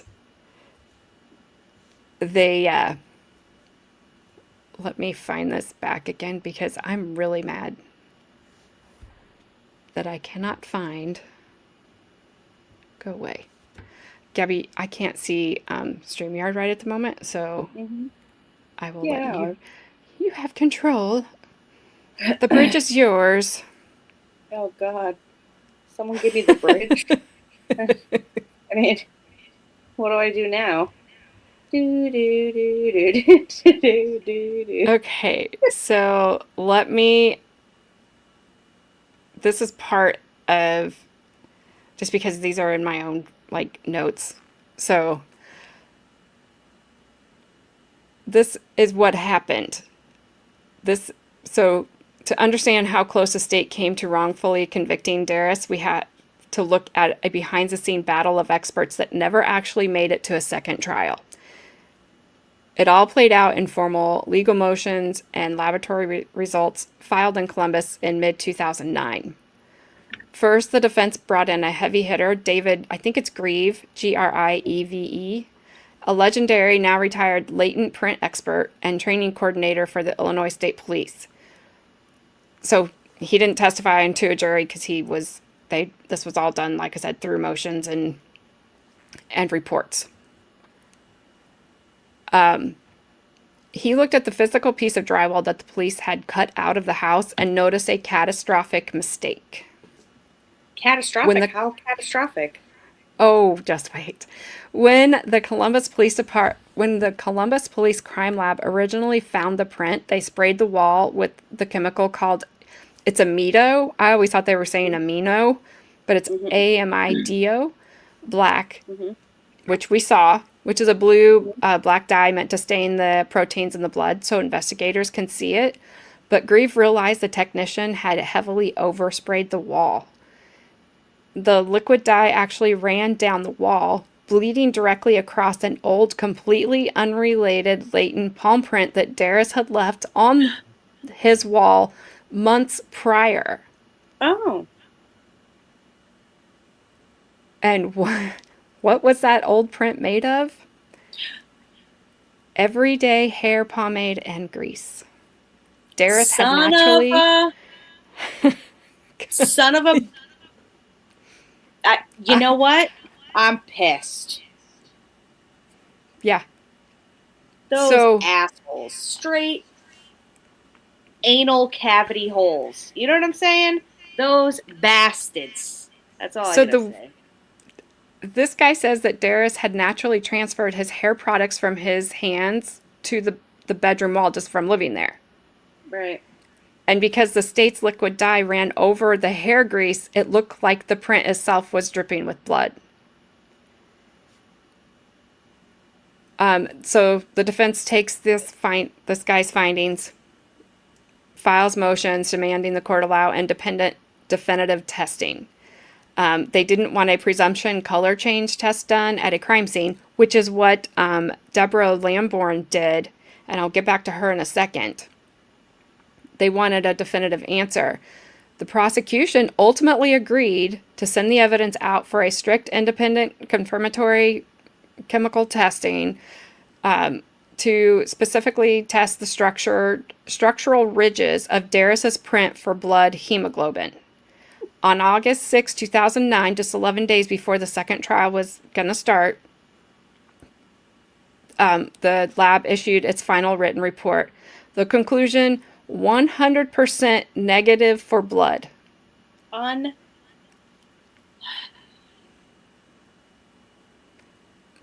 There was absolutely no blood holding the shape of Derris's print. The victim's blood had simply spattered near the area during the struggle, and the state's own running chemical dye did the rest. So, when that happened, when the state got that report, They didn't pick a new jury. They didn't call a witness. They didn't do anything. And Derris walked out of jail that day. Yeah, because you know what? They had nothing. They had screwed up. Thing. Exactly. What a waste of a young man's life. What a waste. They didn't wait for the results, for the findings of this. They didn't wait for certain things. What a freaking waste. What Had horrible. the defense not have found this guy and then said, hey, like we need to get this tested, and the state agreed, probably thinking that they were all good. Yeah, true. So, Ronnie, yeah. Ronnie likes it when I say bastards. Bastard. So where is she? Oh, what a waste, this poor kid. I mean, first of all, he's grieving his twin brother. Not just that, but now he's on trial for his life? Yeah. Knowing he didn't do it, and the police and everybody didn't do their due diligence. Absolutely. Horrifying.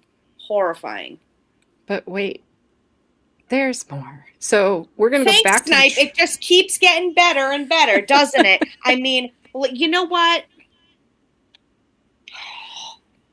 So I'm going to have to kind of work my way around on this. So you're going to have to kind of work with me here. Bob and weave. That's what I am. I got to find... where is it at?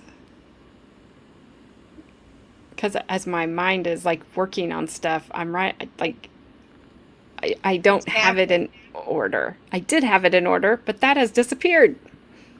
Exactly, Haley. His mom being without his help for all that time, not being able to grieve Dennis properly. Yeah. How long did he serve? Would you say 18 months? 18 months, yeah. Oh. Yep. Terrible. So, whoever kept asking why they were doing this. Right. And so, I just posed the question. And the only answer I got back, it was which I think we all know, it was tunnel vision. So once they heard that, oh gosh, I'm trying to find her. So when Deborah Lamborn, she took the stand, she was a forensic scientist with the Columbus Police Crime Lab. She did test the quote unquote red substance. Her testimony and the actual conclusions of her test, or the conclusions that she reached, this is where this whole thing starts to get messed up. Because she took the stand, she said she ran a presumptive test for blood, which it did indicate that it might be blood. But the prosecution didn't hear might presumptive or might be. They heard she ran a test, it was blood. So the prosecution and the homicide detectives, they ran with that narrative. There was a bloody palm print, even though she never said, yeah, that was blood. She just said that presumptive test came back that it might be. But it just ended with that. It just ended with, they didn't hear the rest. They didn't want to hear the rest of that. So that's how things started to just become a mess. And get all of this stuff, just get them so focused on Derris, get them so focused on the palm print, and not looking for anybody else. Yeah. So it's not that she did anything wrong. It sounds like there was a huge lack of communication entire department, if you want my honest opinion about it. So Lack of communication or not, for them to like come to a conclusion to be like, yeah, we're taking his twin brother to trial for his unaliving. You better make sure you have all the everything to a T with evidence. His mom was on the stand saying he wasn't there. There was multiple people saying he wasn't there. You better Yeah. make sure you have all your T's crossed and your I's dotted, because dang, that was a big F up on their part. yes. So, and apparently there was a lot of stuff that the department had to go through afterwards. I think they called in other outside agencies to kind of come in and look at what was happening there to, you know, For this correct. specific police department? For the Columbus department. Yeah. I'm Good. trying to find where that. Because you know what? I wonder how many other people they've done this to. Absolutely. Absolutely. What a horrible, horrible thing. He was so young, had so much ahead of him. 18 months in jail, in prison. What terrible, terrible. Oh, let's see. Don't have. I'm really mad that my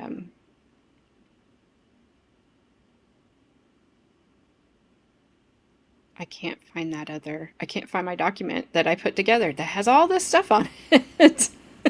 Well, maybe if you find it, you can read it to us tomorrow. I can't find it. It's really just irritating me. Let's see. Save files. So Desktop. let me. Email. I Text message. I checked all this stuff Pencil shavings. before I started. I had everything, and then I let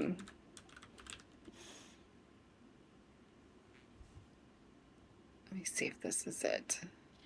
Although if you Snipe Hunter says the fingerprint guy was actually honest. He said he didn't see it in the photo.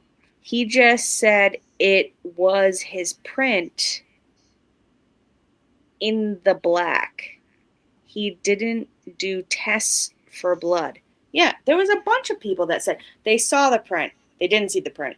They tested it. No, they didn't. Yes, they did. No, they didn't. Yes, they did.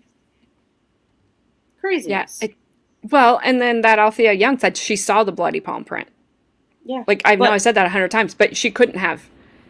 Yeah, she couldn't have. Just it's not possible. If you saw it, then everybody could see it.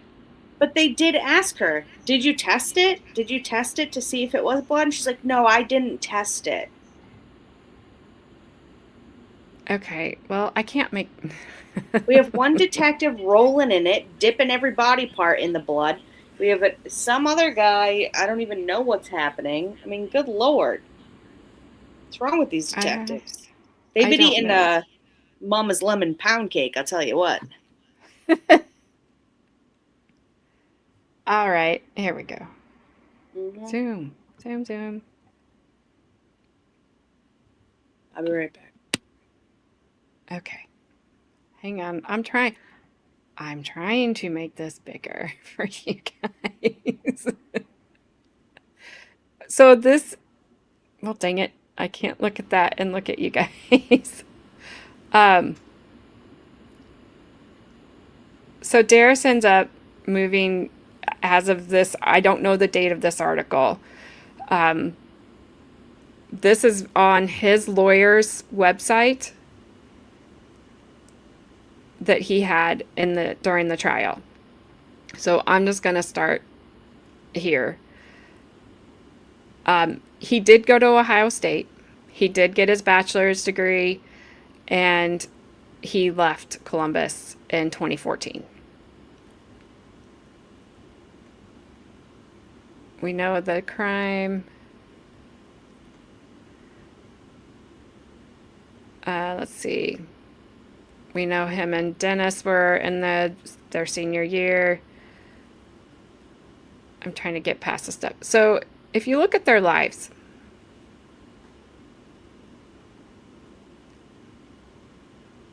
this says it was a crime that rocked the community not once but twice. First, Dennis's death was a shock because the Lewis boys seemingly had everything going for them despite growing up in impoverished and gang-ridden neighborhoods that too often steal more from youth than they ever give back.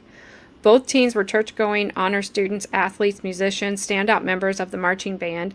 They each had perfect attendance at school and bad groceries together at Giant Eagle.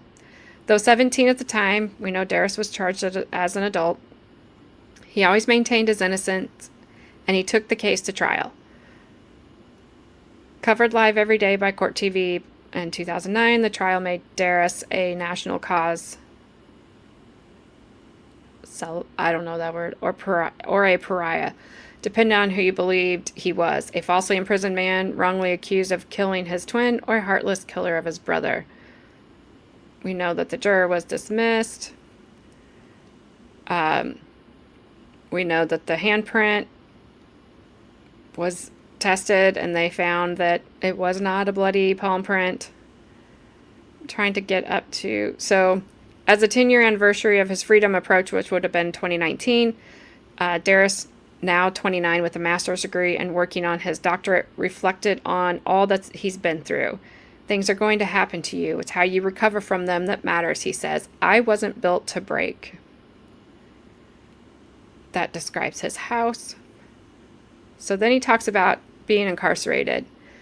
The chaos of his incarceration was difficult to shed. He uses paper towels to open doorknobs and is obsessive about cleaning surfaces, especially mirrors.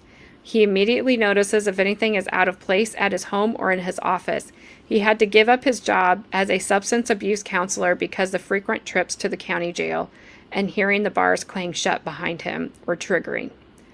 He has been diagnosed with post-traumatic stress disorder from the ordeal, but his faith and therapy have gotten him through even the darkest of times. After his release, he bought a 9mm. Good grief. I don't like to read for you guys. I really don't. For his protection. His brother's killer still hasn't been caught. The case rests with the Cold Case Homicide Unit of the Columbus Division of Police. But about 3 years later, he picked that firearm up in the middle of one night and turned it on himself. I woke up and was like, I don't want to be here anymore, he recalled. Everything had started to pile up. At 2:13 a.m., as he sat alone with that firearm to his head, his former high school band director called. He had been on her heart, Martha Howell told him, and I think we saw her testify. She wanted to know if he was okay.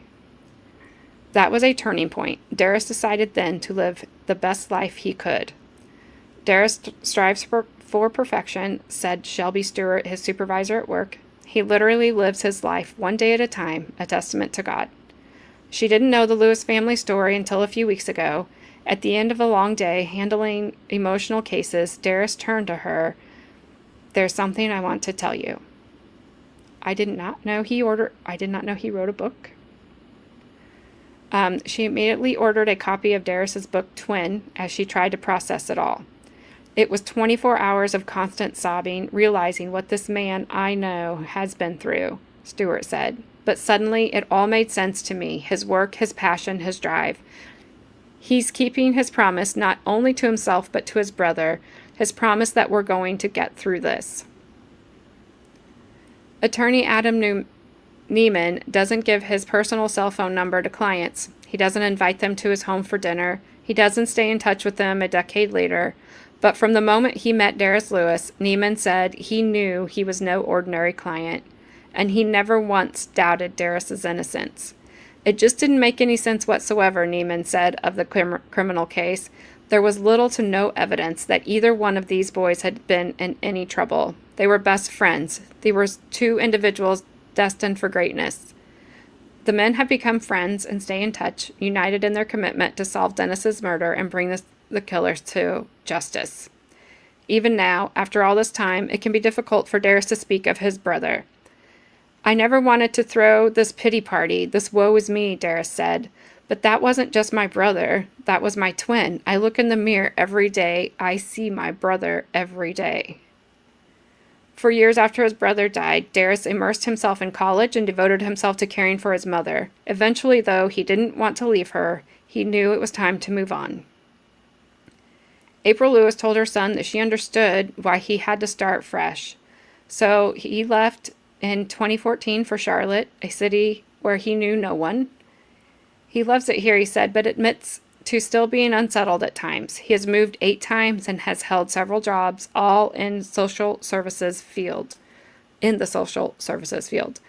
meaningful work of his career fulfills him. The time spent with the choir, he's in the church choir, brings him joy, and he often can be found taking home cooked meals to the men's shelter just up the street. Derris just likes to be happy. He likes to be smiling, and he likes to make other people smile, said 28-year-old Carl Dodwell. I don't know, his best friend. He uses his faith as a flotation device when he's drowning and life gets rough. He keeps steady by looking at where he's at now, not what's behind him. He's an inspiration to everyone. Never is his twin far from his mind. Tattoos on both arms and on one hand pay homage to Dennis and Derris.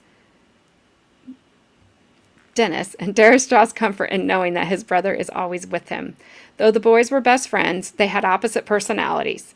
Dennis was the extrovert and gotta have it now fun-loving one. Derris was quiet and shy, the patient one. But now he's grown into himself, he said, or more like he's grown into his brother. I always say I took on my brother's spirit. I was happy inside, but I was quiet. Now I try to be happy on the outside too. His mother died in October at the age of 58. He has an older brother, a sister, nieces, and nephews, all of whom he loves, but he doesn't think he'll ever return to Columbus. Too much pain, too much sorrow, too much history. And then I don't know where he's at now. I mean, good. Come on, man. Heavy, you know? Yeah. Super heavy. I mean, that is just such a heartbreaking story. Yeah. I can't even imagine. I can't even imagine what he went through. Like that. Heavy shit. Yeah. What were you actually, wait, you said wait, but what did he actually get that? Oh. With his settlement, did he actually get the amount? Did he actually physically get that? So it's in an annuity for 20 years, so it would have grown. Gets it over the amount of 20 years. I don't know how those work. I don't know if he'll get the 1.2 million after the 20 years. Mm-hmm. I'm not sure. Or he gets like X amount per year or something. I'm not sure. Yeah. What? Sorry. What a crazy story, man. Like, so sad. What did you miss? Everything. I mean, Miss Pickle Pounder. I don't know when she left. Did you hear in the beginning? Did you? She left after the hellos. I thought she was still here. I didn't know if she heard the verdict or not. Oh, I don't know.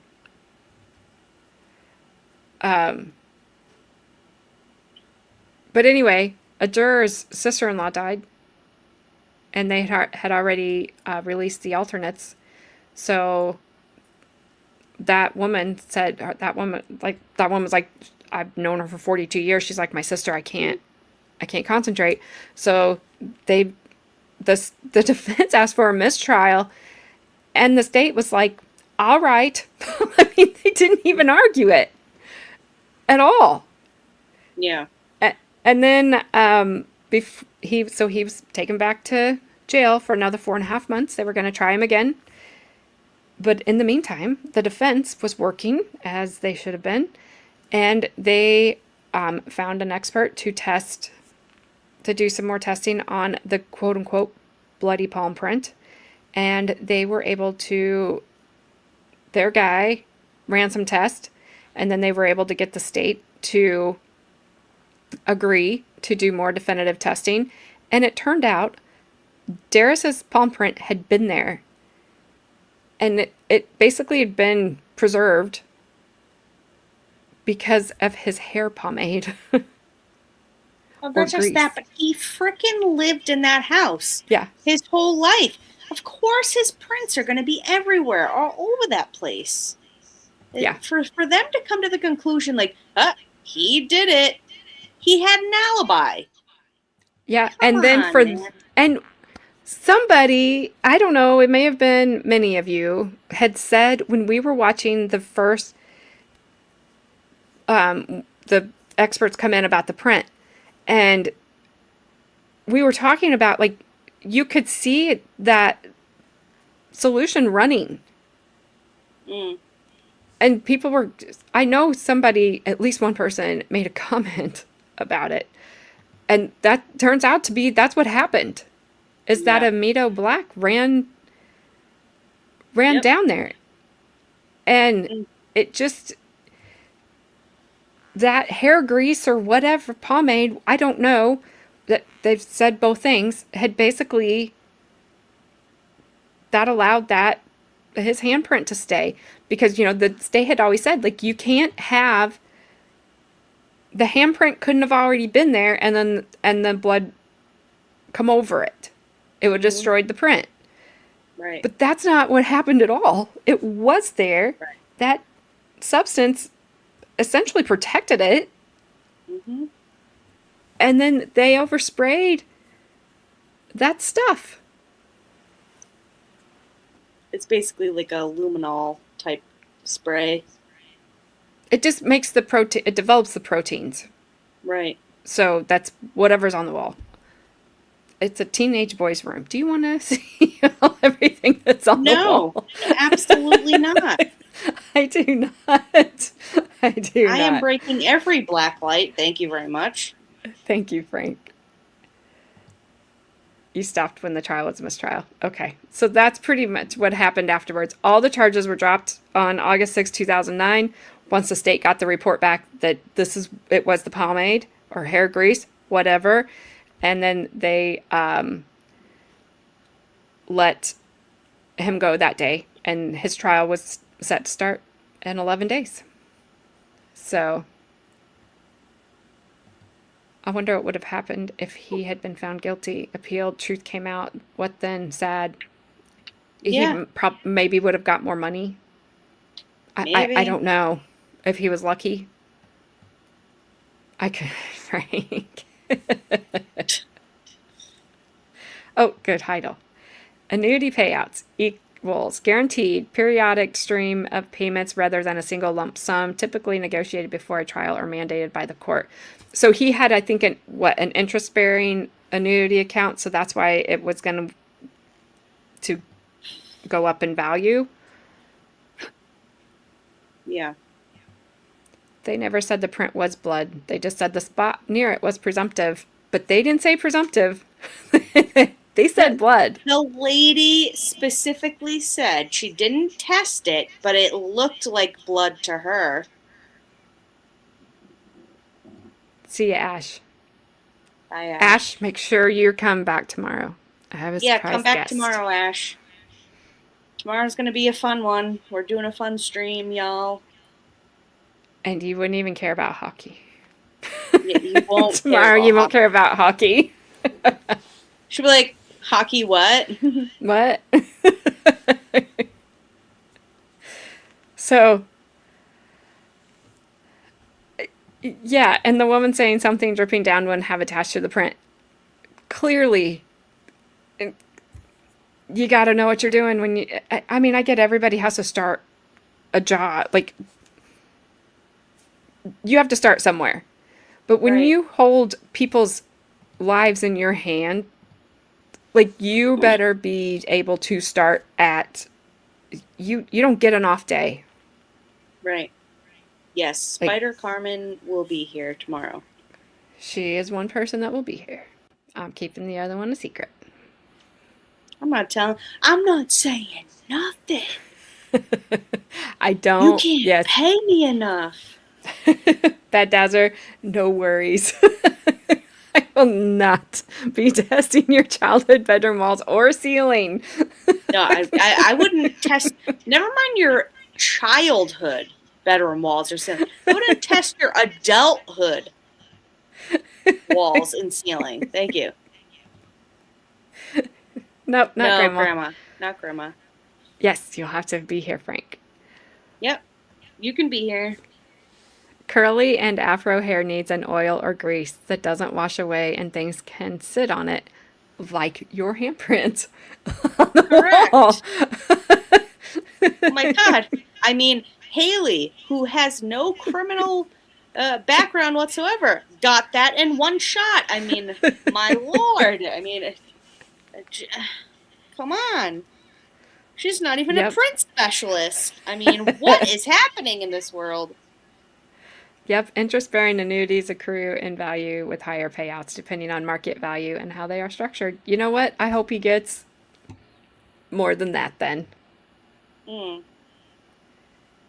I use pomade sometimes. Well, don't touch your wall. Or do touch your wall. I don't know. Anytime, Frank. Anytime. Haley has a criminal history. Haley doesn't have a criminal history. And she's Princess Haley.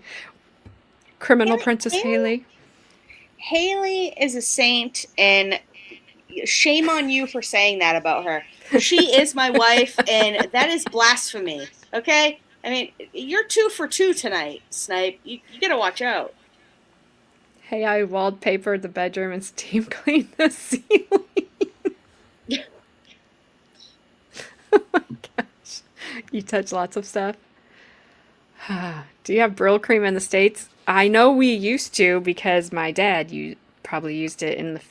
What the hell is Brill cream? But I'm sure it's still around. What is it? What is Brill cream? I don't know. Something men used or use. Yeah. I don't know. I mean, my husband uses the mustache wax. Is that the same kind of thing? I don't know. No. Because it would have been like, my dad used it when he was young. He doesn't use it now. Okay. But I don't know exactly what it is. Somebody will tell us. It's like some kind of hair grease or something. No, yeah. It's Thanks, Haley. Yeah, it's the same thing as beard wax and mustache wax. It's the same type of stuff. I know what they're talking about. Okay. I don't know.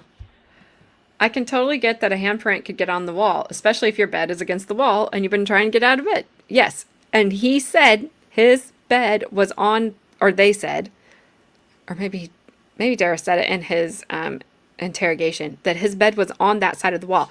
One more thing I did find out. Oh my God, wait a minute. His bed was on that side of the wall, and they're saying, all right, keep going. Yeah, I'm getting too heated about before this. he moved out. Before he moved out, it was over there. Unbelievable. Have a good evening, Miss Bray.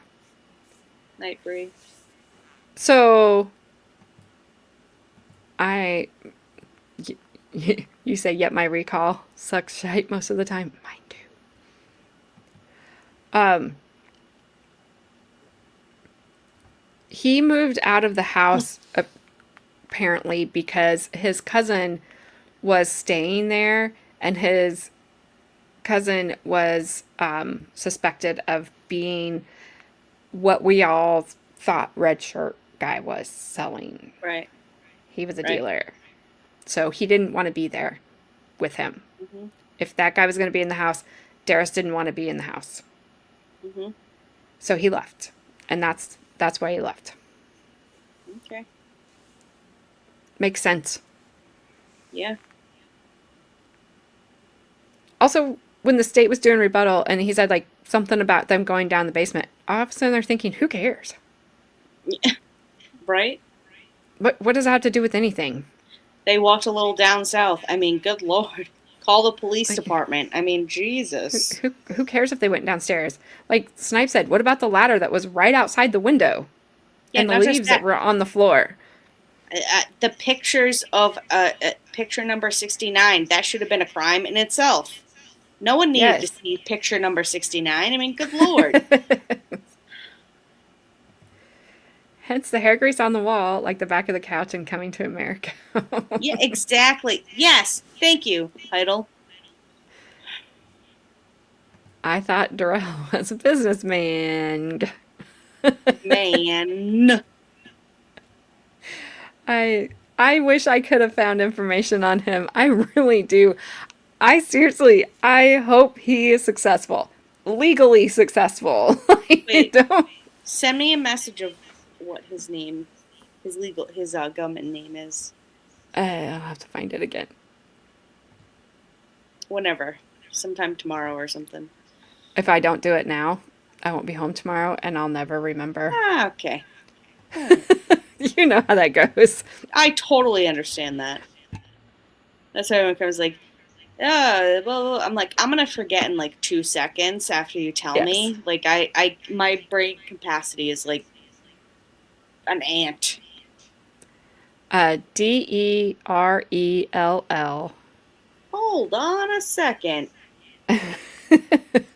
DERELL.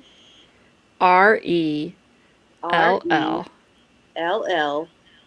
Last name is Tanner. TANNER. Like Full House. TANNER. Okay. I sent it in a text message to you, Okay. just so you know.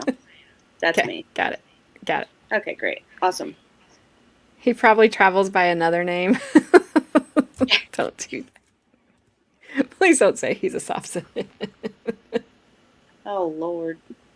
Gabby, do you remember where you were on January 17th, 2004. 4? Hold on, let me check my schedule. Well, I know where she wasn't. Derris's house.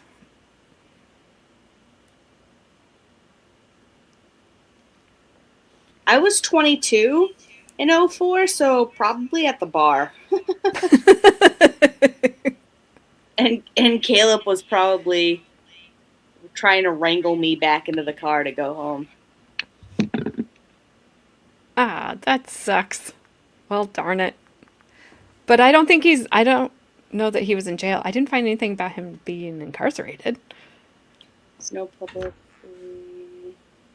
registered or widely known accountant, CPA, or financial.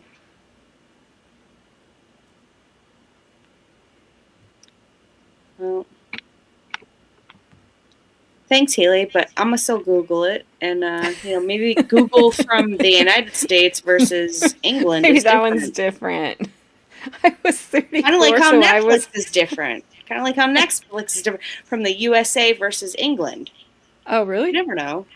It I is. mean, it might Yeah. be. England Netflix gets different shows than the United States Netflix. You make me sad, Snipe. Snipe, where's Robert? Hello, He's not been here. Robert. He's not been here for 2 days. He's been probably making a bunch of pizza. Being like, oh, I like this. Oh, I like this. And then his cat attacked him. And then he's like, I was making this pizza. Now what am I doing? There are all these cats everywhere. And I'm on the ceiling. Maybe In maybe jail. he's just Flash stuck up fan. there. Aw, don't He's say in that. jail. He's not in jail. Heidel had been home for 11 days post-surgery, delivery and surgery at that date.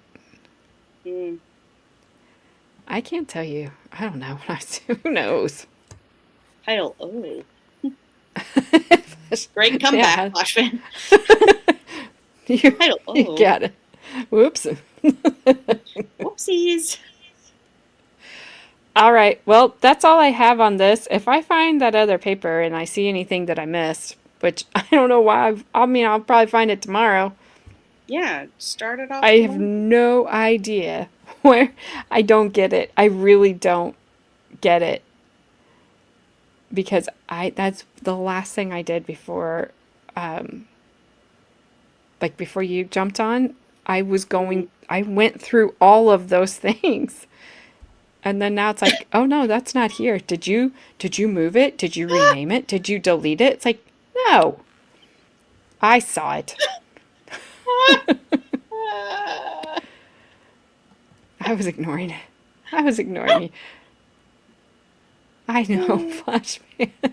Flashman was like, here, I said something mean. There, I did something nice.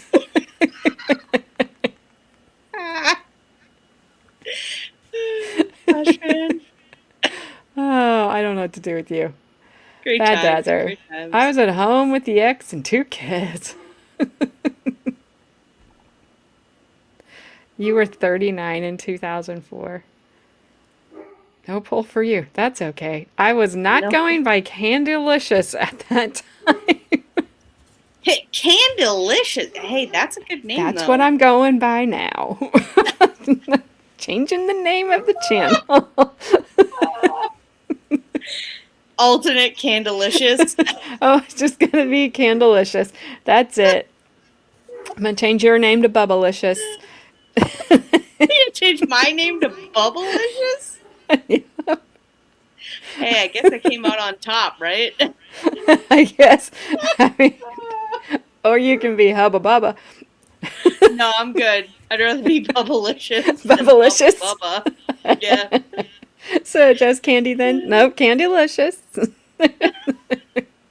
Just Candylicious, all one word.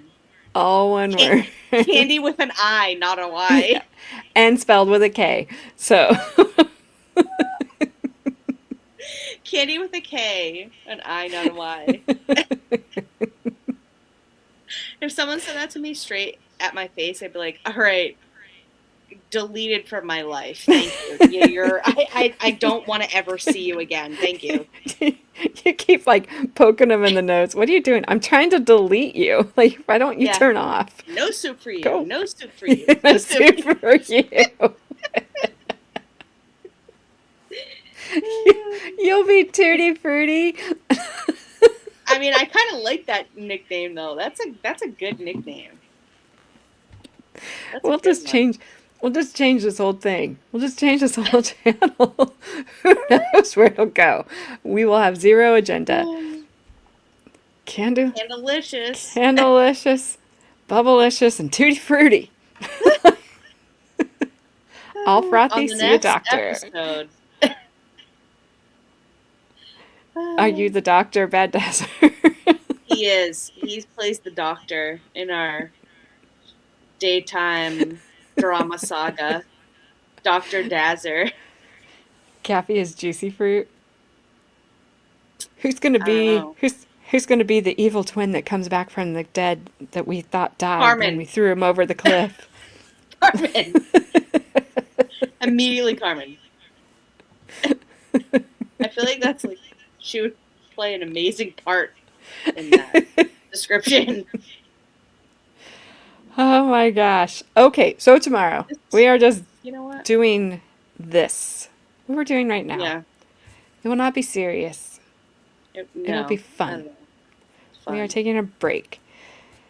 And plus I don't know what we're doing next. So Carmen is Big Red. Carmen is Big Red.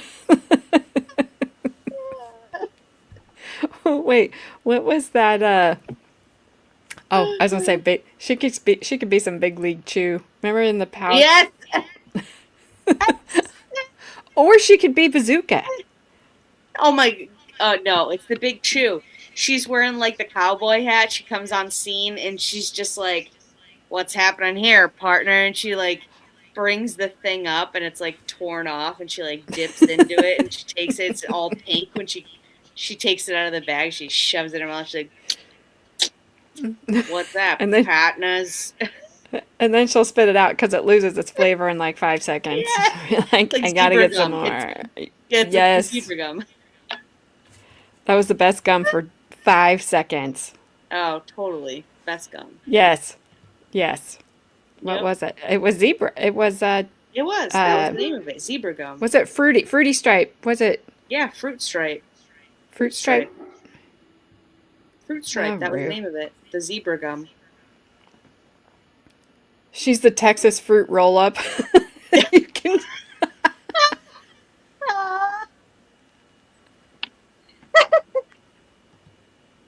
Flashman, if you don't have choir practice tomorrow, you've got to be here to tell her that. Yeah. You're gonna just Tell jump on her- real quick. Just Tell her that you have now named me Candelicious because she'll love that. And she is Texas fruit roll up, and Gabby is Bubblicious. She will she'll love it. Maybe Fruit I stripe. should be Wacky Taffy. Wacky Taffy. Oh my god. I could Oh be my there for gosh. 10. That's all it takes. We'll all be passed out by then. That's all it takes. 10 minutes. It'll be fine. But so the plan is tomorrow. It will be me too. There used to be raspberry bubblicious. It was delicious. And I've never found it after I couldn't find it anymore. Oh yeah, Hubba Bubba. Hubba Bubba was so sticky though. Don't blow a bubble in that thing. Not like they did on the commercials, because if it gets in your I hair, you're did. done. Oh, Then I you're did. done. It went over my nose and everything. Yep. Then you're done. Yeah. Carmen will be here tomorrow. Gabby will be here tomorrow. I will be here tomorrow. And we will have a special guest with us tomorrow. I'm just not sure what time they're going to show up. But it's going to be fun. It's going to be interesting. And I think it will be... That's why I'll leave it there. I'll leave it there. Yes, Great Bubblicious is good too. But just doesn't last very long. Hey, Santa? Santa could be. Well, it's probably Santa to Bad Dazzer. Maybe. Don't be salty, Taffy. Ugh. That's, found that- that's Grandma's nickname, Salty Taffy. Salty Taffy. Ew, Her ice daughter cream says filled. she's super salty sometimes. Well, aren't we all? And, yeah. I'll have to decide.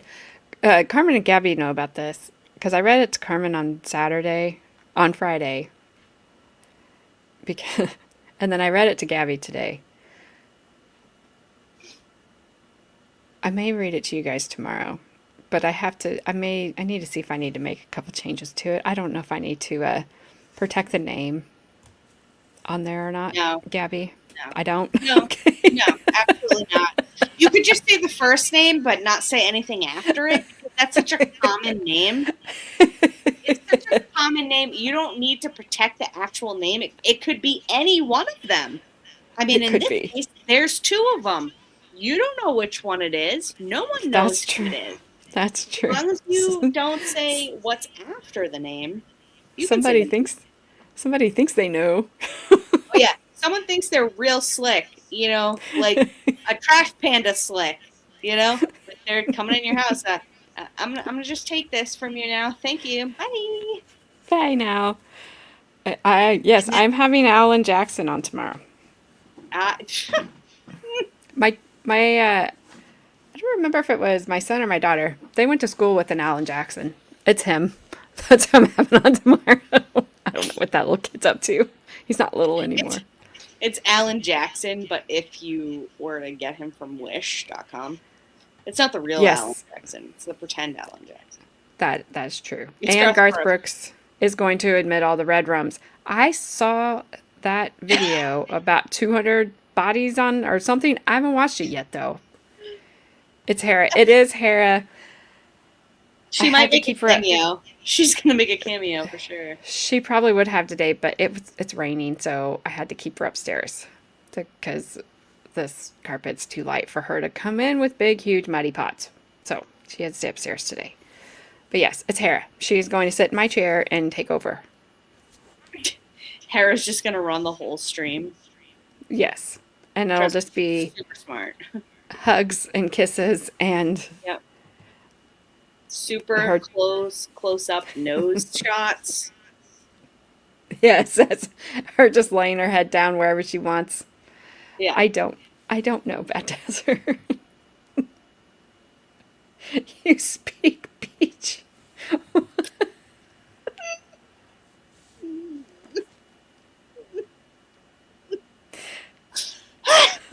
My God.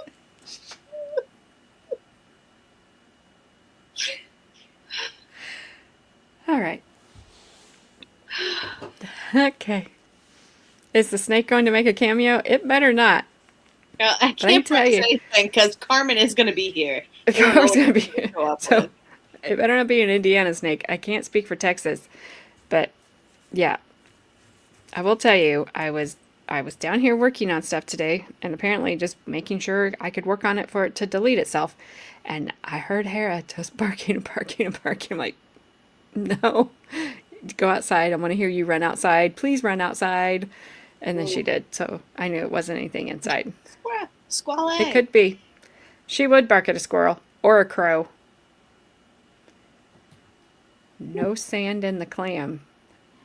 Good Wow. advice. That sounds like a horrible time. It could be arranged. No, you two. No. It's falling on me. All right. That's All what right. I got. I hope that that you guys are happy with the outcome.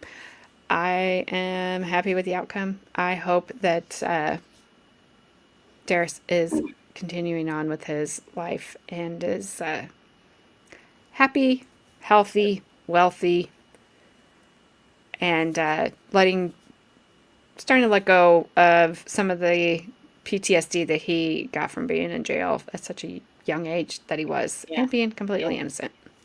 Absolutely. 100%. I just hope he's happy, most of all. Yeah, absolutely.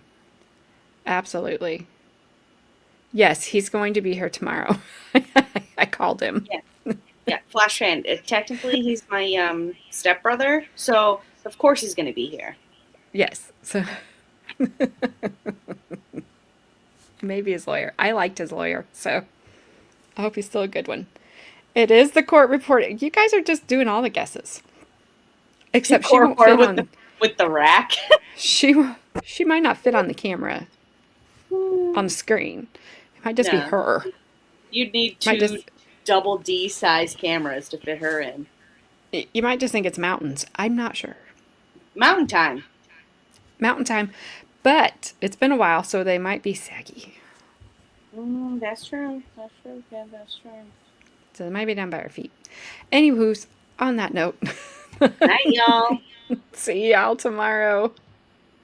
Hot mannequin love is kinda uncanny. Click, like, subscribe, ooh, piece of candy.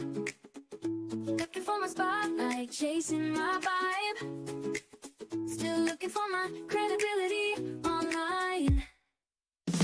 Ooh, hot mannequin love, candy on the floor, don't pick it up. Chasing all the clicks, chasing all the views. Credibility's hiding, but I'm bringing you the news.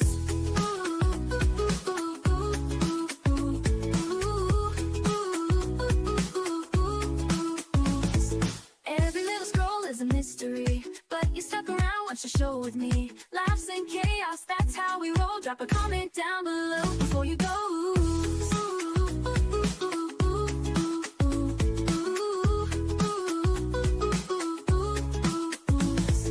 Every little scroll is a mystery, but you stuck around, watch the show with me. Laughs and chaos, that's how we roll. Drop a comment down below before you go.